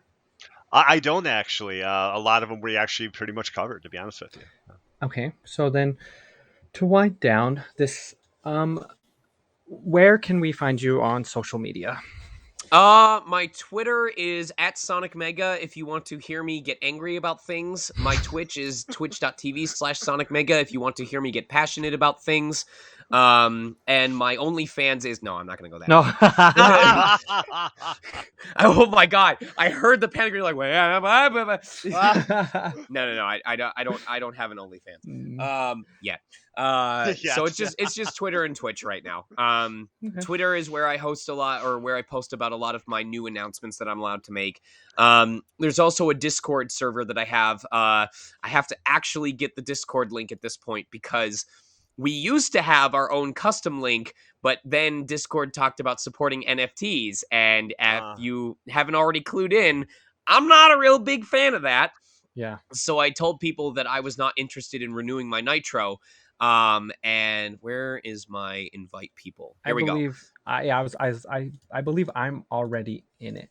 Yeah. So if people are interested in joining, that is the Discord link, and it's just a really chill community. It's not all focused on just me and my stream life. It's just it is based around the fact that I run a stream, but we have a thriving community that operates without the need for me to be streaming. So by all means, feel free to join. Sometimes we do cool stuff like live dub auditions that have gone over really well. And there's a lot of different communities there. So hopefully you can find people that share the same passion that you do. For sure. Okay, well, I think then, if you have any questions for us or anything like that, then, I definitely want to thank you. How are you today? I'm doing a lot better. I'm glad. I'm glad. That's about to change. Exactly. Yeah. If we don't really have much more stuff to do, I definitely want to thank you for coming on and being our first guest. It takes a special person to be a podcast's first guest. So I hope it feels like it was worth your time, and I hope that the team meeting doesn't end up banning me from future episodes because I'm too much of a raving fanboy to be trusted. That's to be determined right now, but to be determined. We'll let you know. Well, you mentioned OnlyFans. I don't know. Oh, Flash is just upset that I spilled the beans, that I didn't give him exclusive access. He's like, listen, man, you're the only thing hotter than this microphone I'm talking into.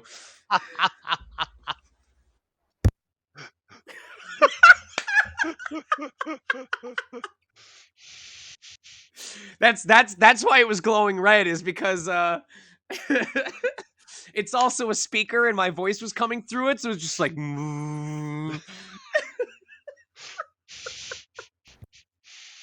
Oh goodness. Okay. That's actually a really cool feature. I think that's pretty neat. I don't know why it needs it, but I think it looks cool. I don't know either. I wish I could turn it off sometimes. It's just it's for mid lane gaming, or like he's in the middle of like League of Legends and he's like, oh man, I haven't eaten in a couple hours. Just kind of holds a dinosaur nuggie over it for a couple of minutes and goes, for sure. Yep, that's it. Pizza pockets without the oven. Yeah. It just warms my hands. Keep my hands warm. Oh my god. But yeah, so I definitely appreciate. I'm pretty sure we all appreciate you coming on. And then I believe Definitely. next we have a hoarders segment, um, him flexing on comics. But feel free to stay if you want. If not, you're definitely free to to I to appreciate the offer. to I am move going to on. try, now that my throat is warmed up, I'm going to try and take care of that job that client paid me for in advance, because Oh I'm yeah, going to feel bad if I don't get it done. for Probably a good sure. idea. Yeah, that that Um, that makes sense. yeah, no, again, it's nothing against you guys. This is just how my life is now. It's work, work, work until I pass out, and then I get up, and the only reason I'm sane for the most part is because I like the work that I'm doing. So, but I That's fair. appreciate you guys, and I hope Yeah, you and chat have a wonderful rest of your weekend. yeah. You Um, have a good ple- day, a good yeah, rest of please your stay weekend as well. safe, mask up, get vaccinated, get boosted if you've already been vaccinated. Trust the science, and yeah. Until next time, my friends. Thank you, Yes. Sean. Bye. Goodbye. Bye. Well, yeah. So that was That was awesome. that was something. That was great. That was great. I like him. He's cool.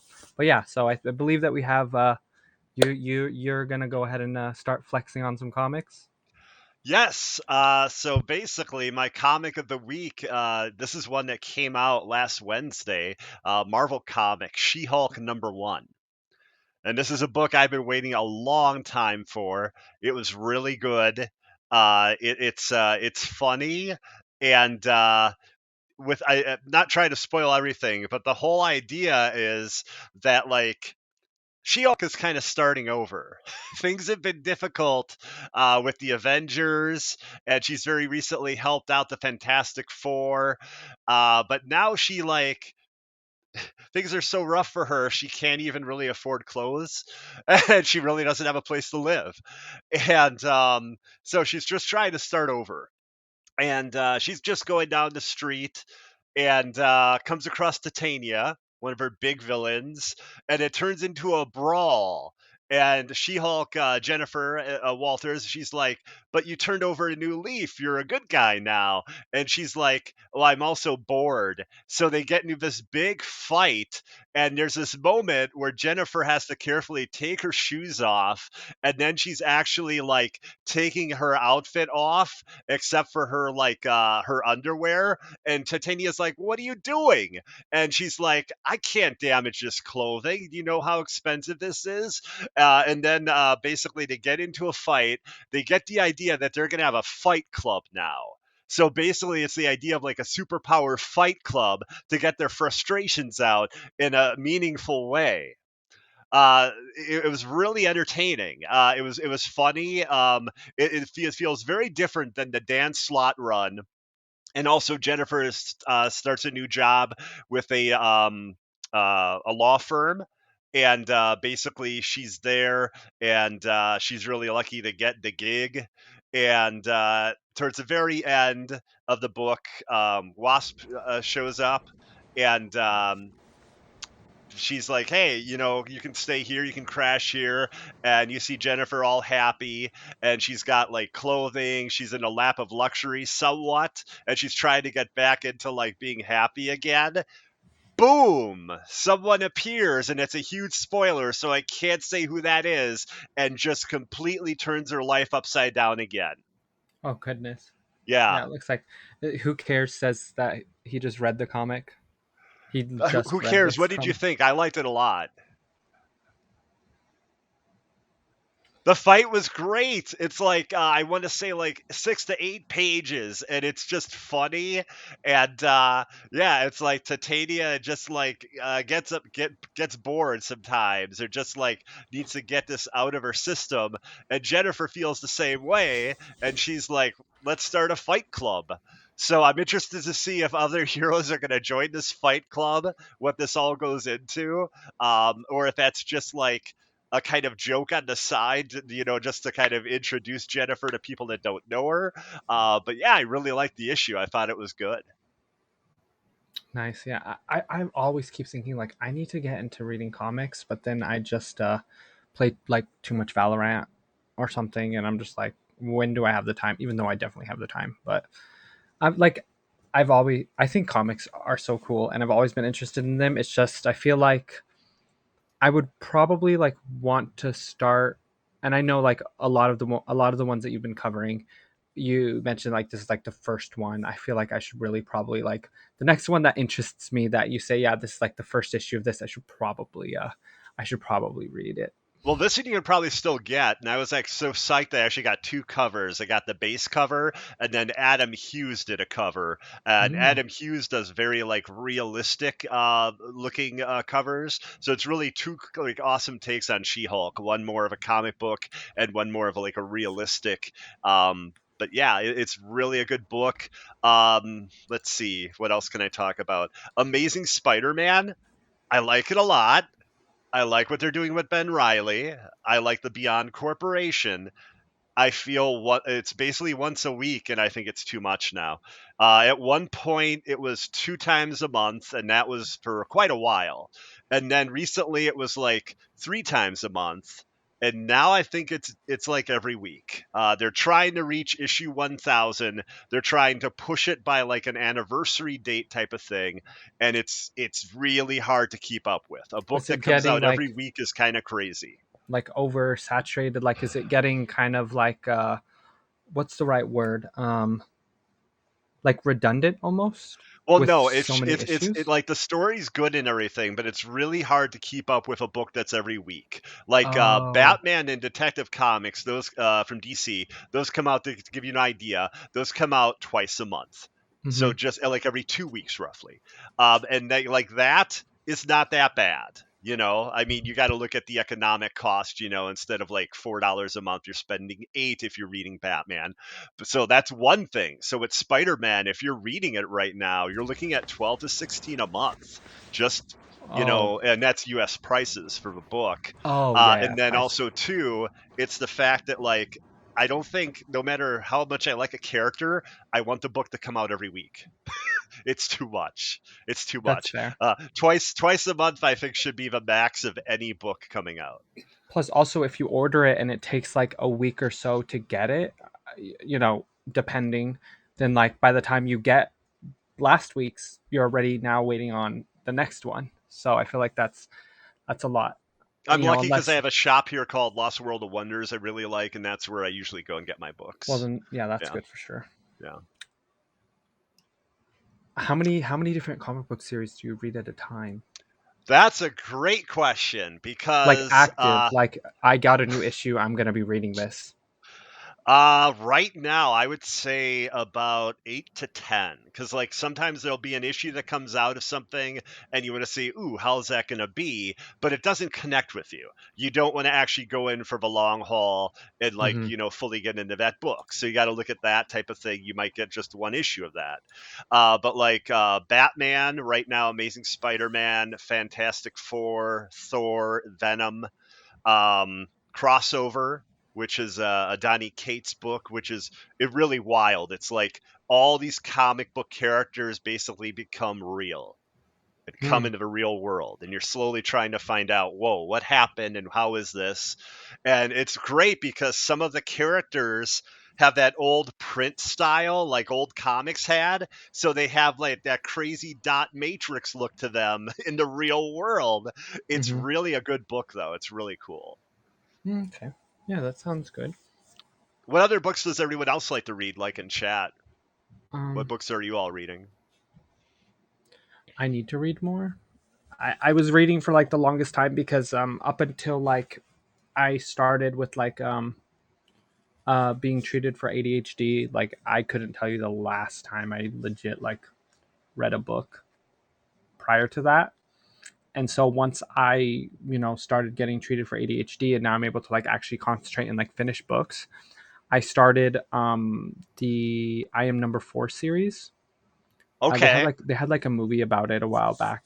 Yeah, I remember the movie. Yes. The movie was after I read the first book, I was like, this movie's bad.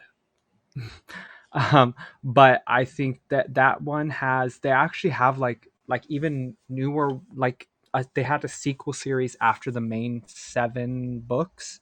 Hmm. That I think the last one came out like last year or so. So I think a total there's like 17 of them, and I think I read like 13 of them, which that might be the most amount of books I've ever read in my life, if I'm being honest. But like, I like reading a lot of like the if it's not something involving superheroes or something like that, it's around the same general area. You know, people who are, whether they're from, you know, Earth or whatever, you know, they have powers. They Hmm. like, that's the kind of stuff that I really like. That's awesome. Mm-hmm. And who cares? Yeah, X Men under Jonathan Hickman has been amazing. House of X and Powers of X, I loved. I will say I was not able to keep up with all the other X books like Marauders and things like that. But the main X Men book, yes. So of course that made it difficult with the um, Hellfire Club Gala. I still need to get that collection because I've not read that. But yeah, X Men has been really awesome, and Jonathan Hickman's run, mind blowing. Like you're trying to understand how he's going to get all the threads together, and once he does, you're floored by it. Definitely one of the best writers. Another book I'm reading is really insane. It's the new Hulk book. Donny Cates took over that after Venom, and that's wild because it's basically like Bruce Banner is on the bridge of the Starship Enterprise, except he's controlling Hulk. And that's like the mental picture of like what it's like for him to control Hulk. It's wild. It's Like he's so in, bizarre. like a Hulk, basically like he's in like a Hulk Buster.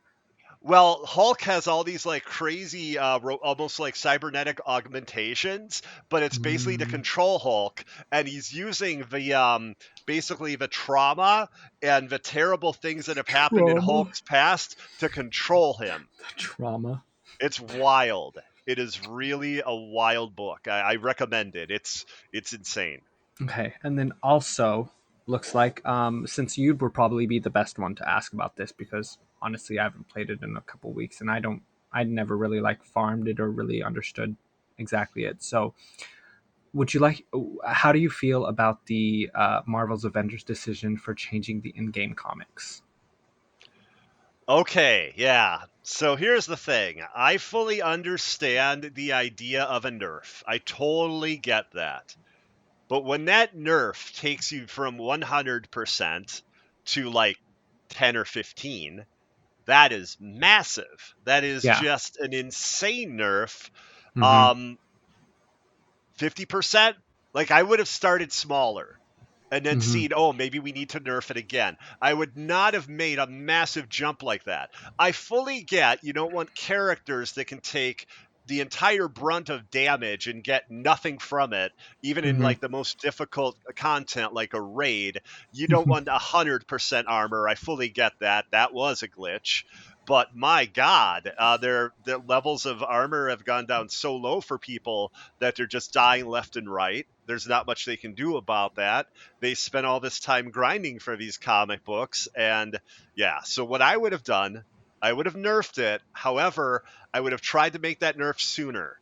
Not have people, Yeah. everyone completely attached to this, doing it for months, spending all this time, basically more than months, right? Wasn't it Mm-hmm. kind of like this since launch, I, I'm almost? not.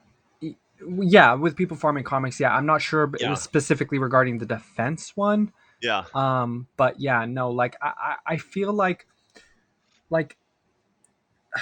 the situations in these, and it was the same thing like with a few months back with them. I believe like nerfing, was it like the way that Sonic interacted, or was it the way that Vibranium interacted, or there was a status effect, right? yeah. And Something it with and it status effect. and it Yes, I remember interacted that. a certain way, and you got a damage buff or something like that, and people, yeah, tachyon surge, Tachyon yes. surge.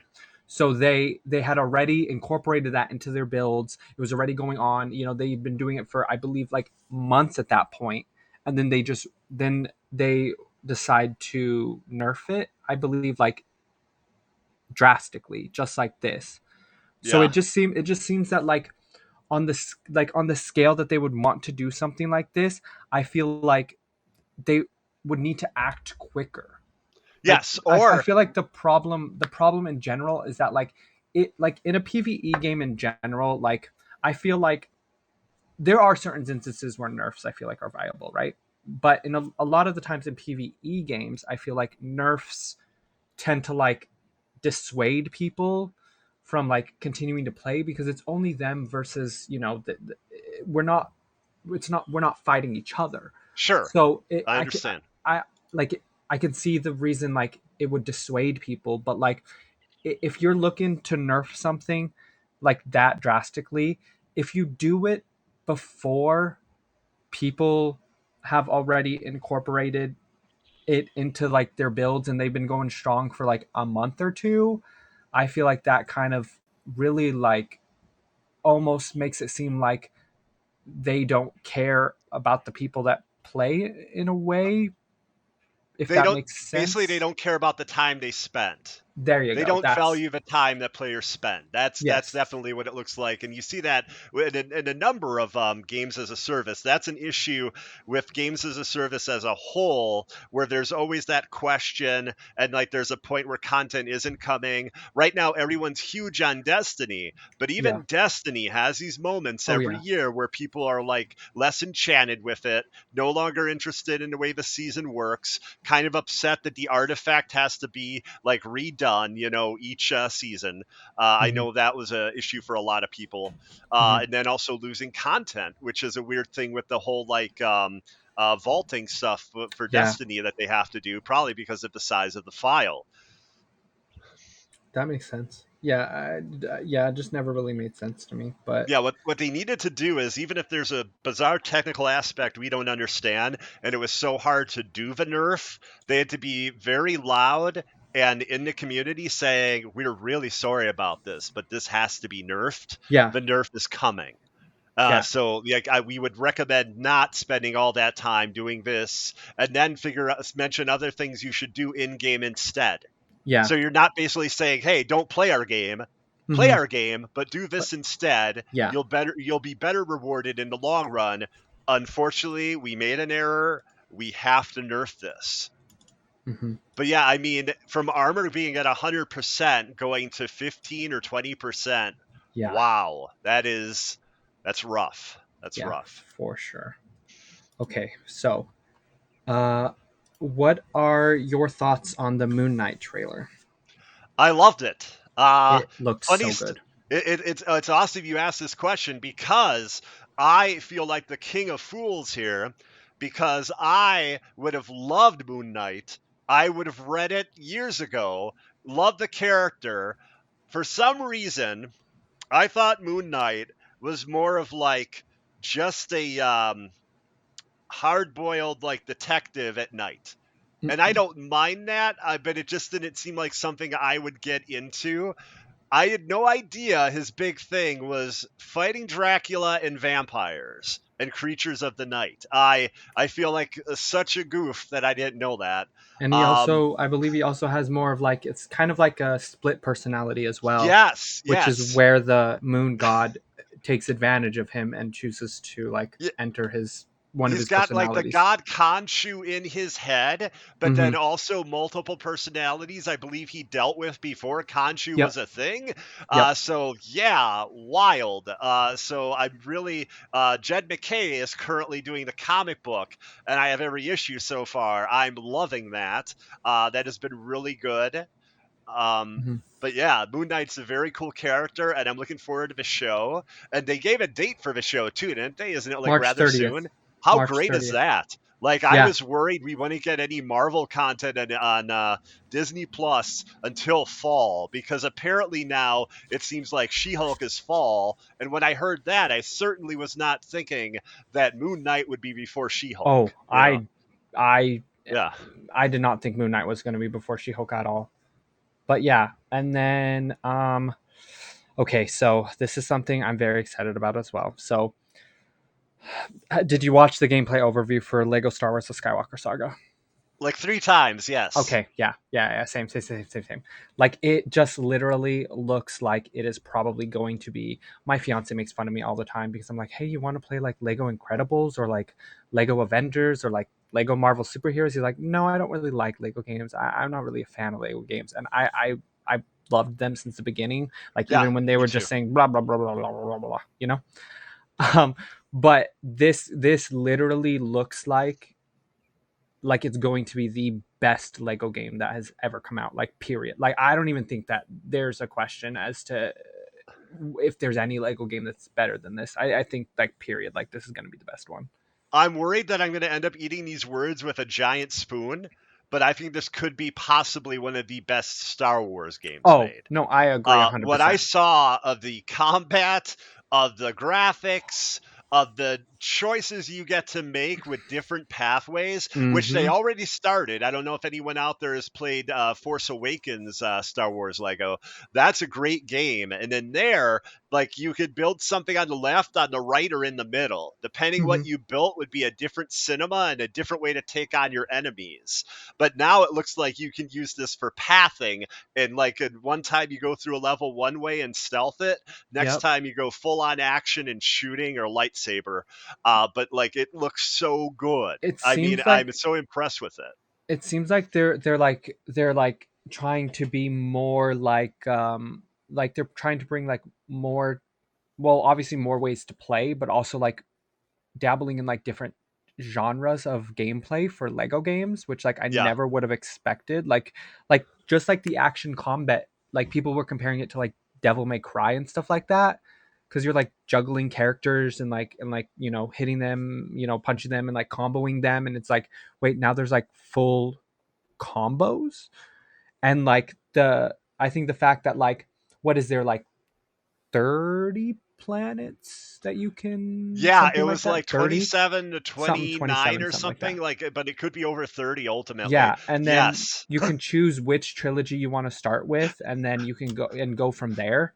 Like I don't know, like I just think like it all just seems, and then like it's also, see, so when they originally announced this however long ago, I thought it was going to be like they were going to take the Lego games that they've already made, you know, the first, because they already had made the first six, right?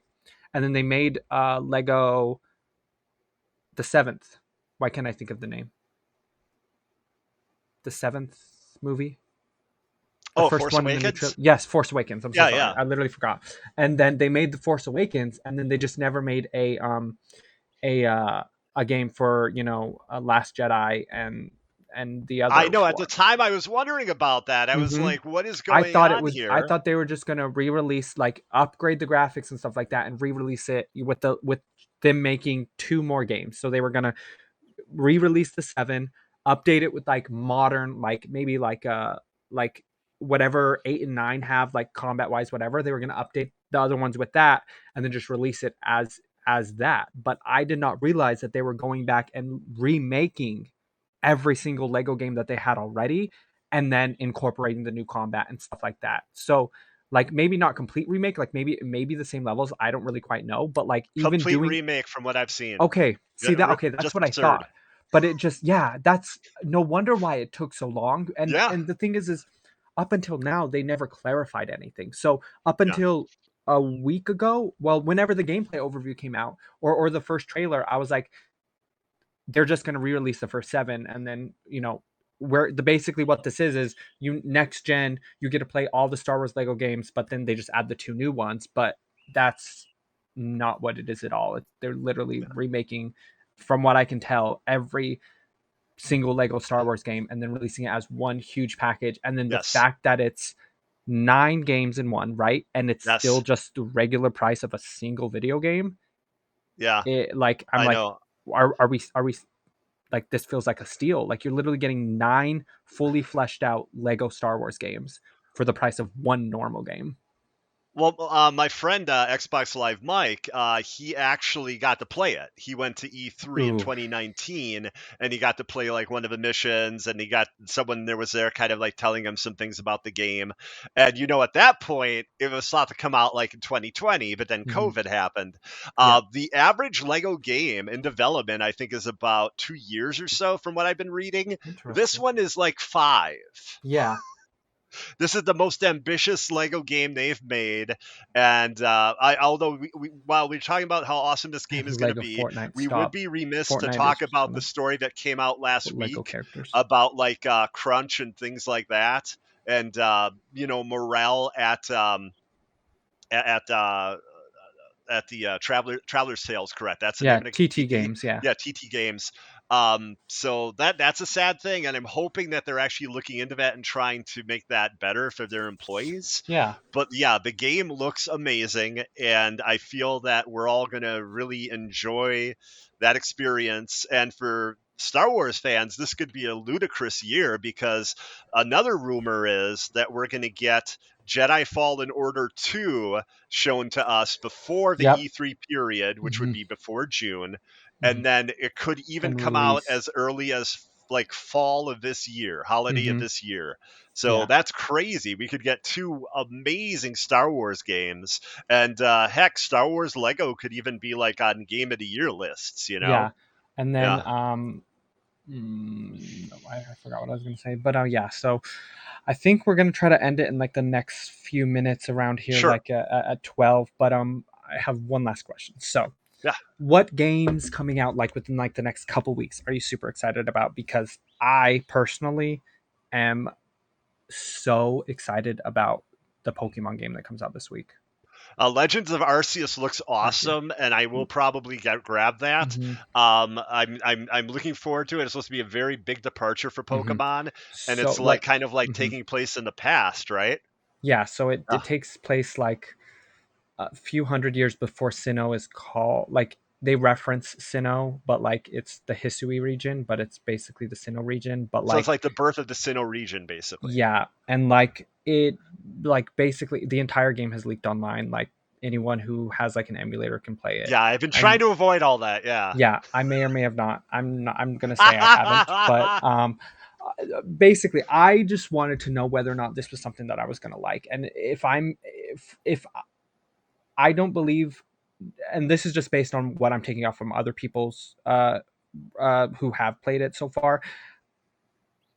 I believe that this is a cultural reset for Pokemon.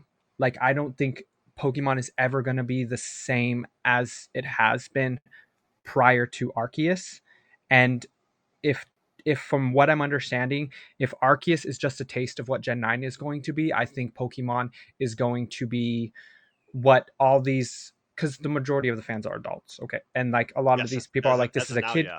yeah, this is like a kid's game, this is too easy, blah blah blah. To my understanding, the final like boss fight is the hardest thing that Pokemon has ever put out in the history of Wow. Pokemon, and the difficulty in which to get to that final, which is Arceus, which is capture every single Pokemon in the Pokédex and register them, is at least 60 hours. So it's also the longest Pokemon game. So I'm so excited for this to come out. Yeah, But that's going to be an awesome experience for me, though. Specifically, a game I'm really excited about, Dying Light 2. yes, I was about to Um, say that too. very few games do the zombie thing the way I want them to and give you a cool RPG experience. And Dying Light brought in parkour, and Hmm. there were some things that were a little bit rough, but there's all this time they had, hopefully, to polish Dying Light 2. So I expect it to be even better of an experience. And Yeah, apparently, it's up to 500 hours. yeah, I saw that. 80 hours, I guess, if you do the campaign and all the side missions, I think was the number they gave for that. Hmm.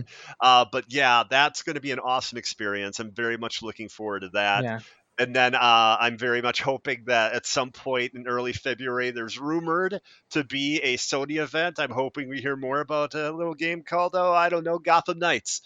yeah. So Okay, well, I'm so excited for that. Like, yeah, from what I've heard also about Pokemon is it's like 60 hours if you don't do side quests. So, anyways, wow. Okay. but anyways, It's a but hobby yeah, more than a game.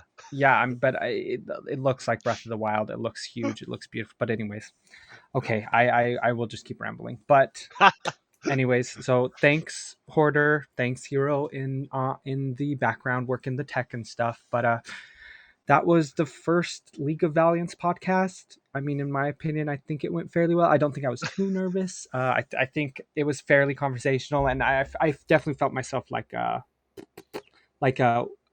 loosening up like about halfway through the interview because Sean is just like such seems like so laid back and such a cool dude. So I want Yeah, to I thank think it him went really again well. for being very chill and like just being like I guess friendly, but also like help me not feel so nervous, I guess is the right way, just because he was just like cracking jokes all the time and stuff like that. Yeah, But made us feel at ease.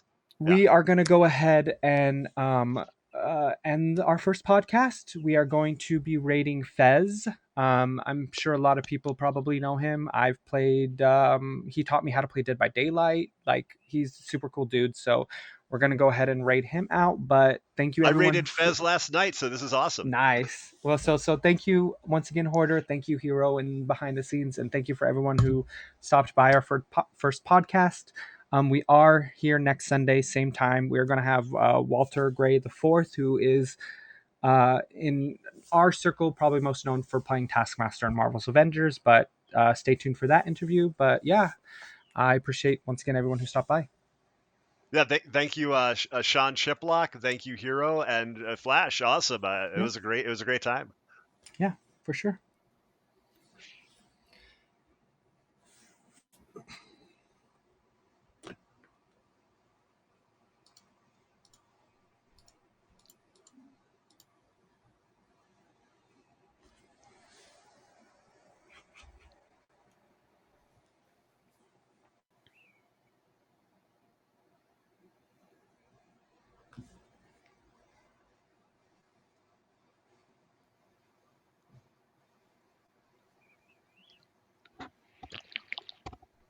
I think that went fairly well. Are we still live? I'm not sure.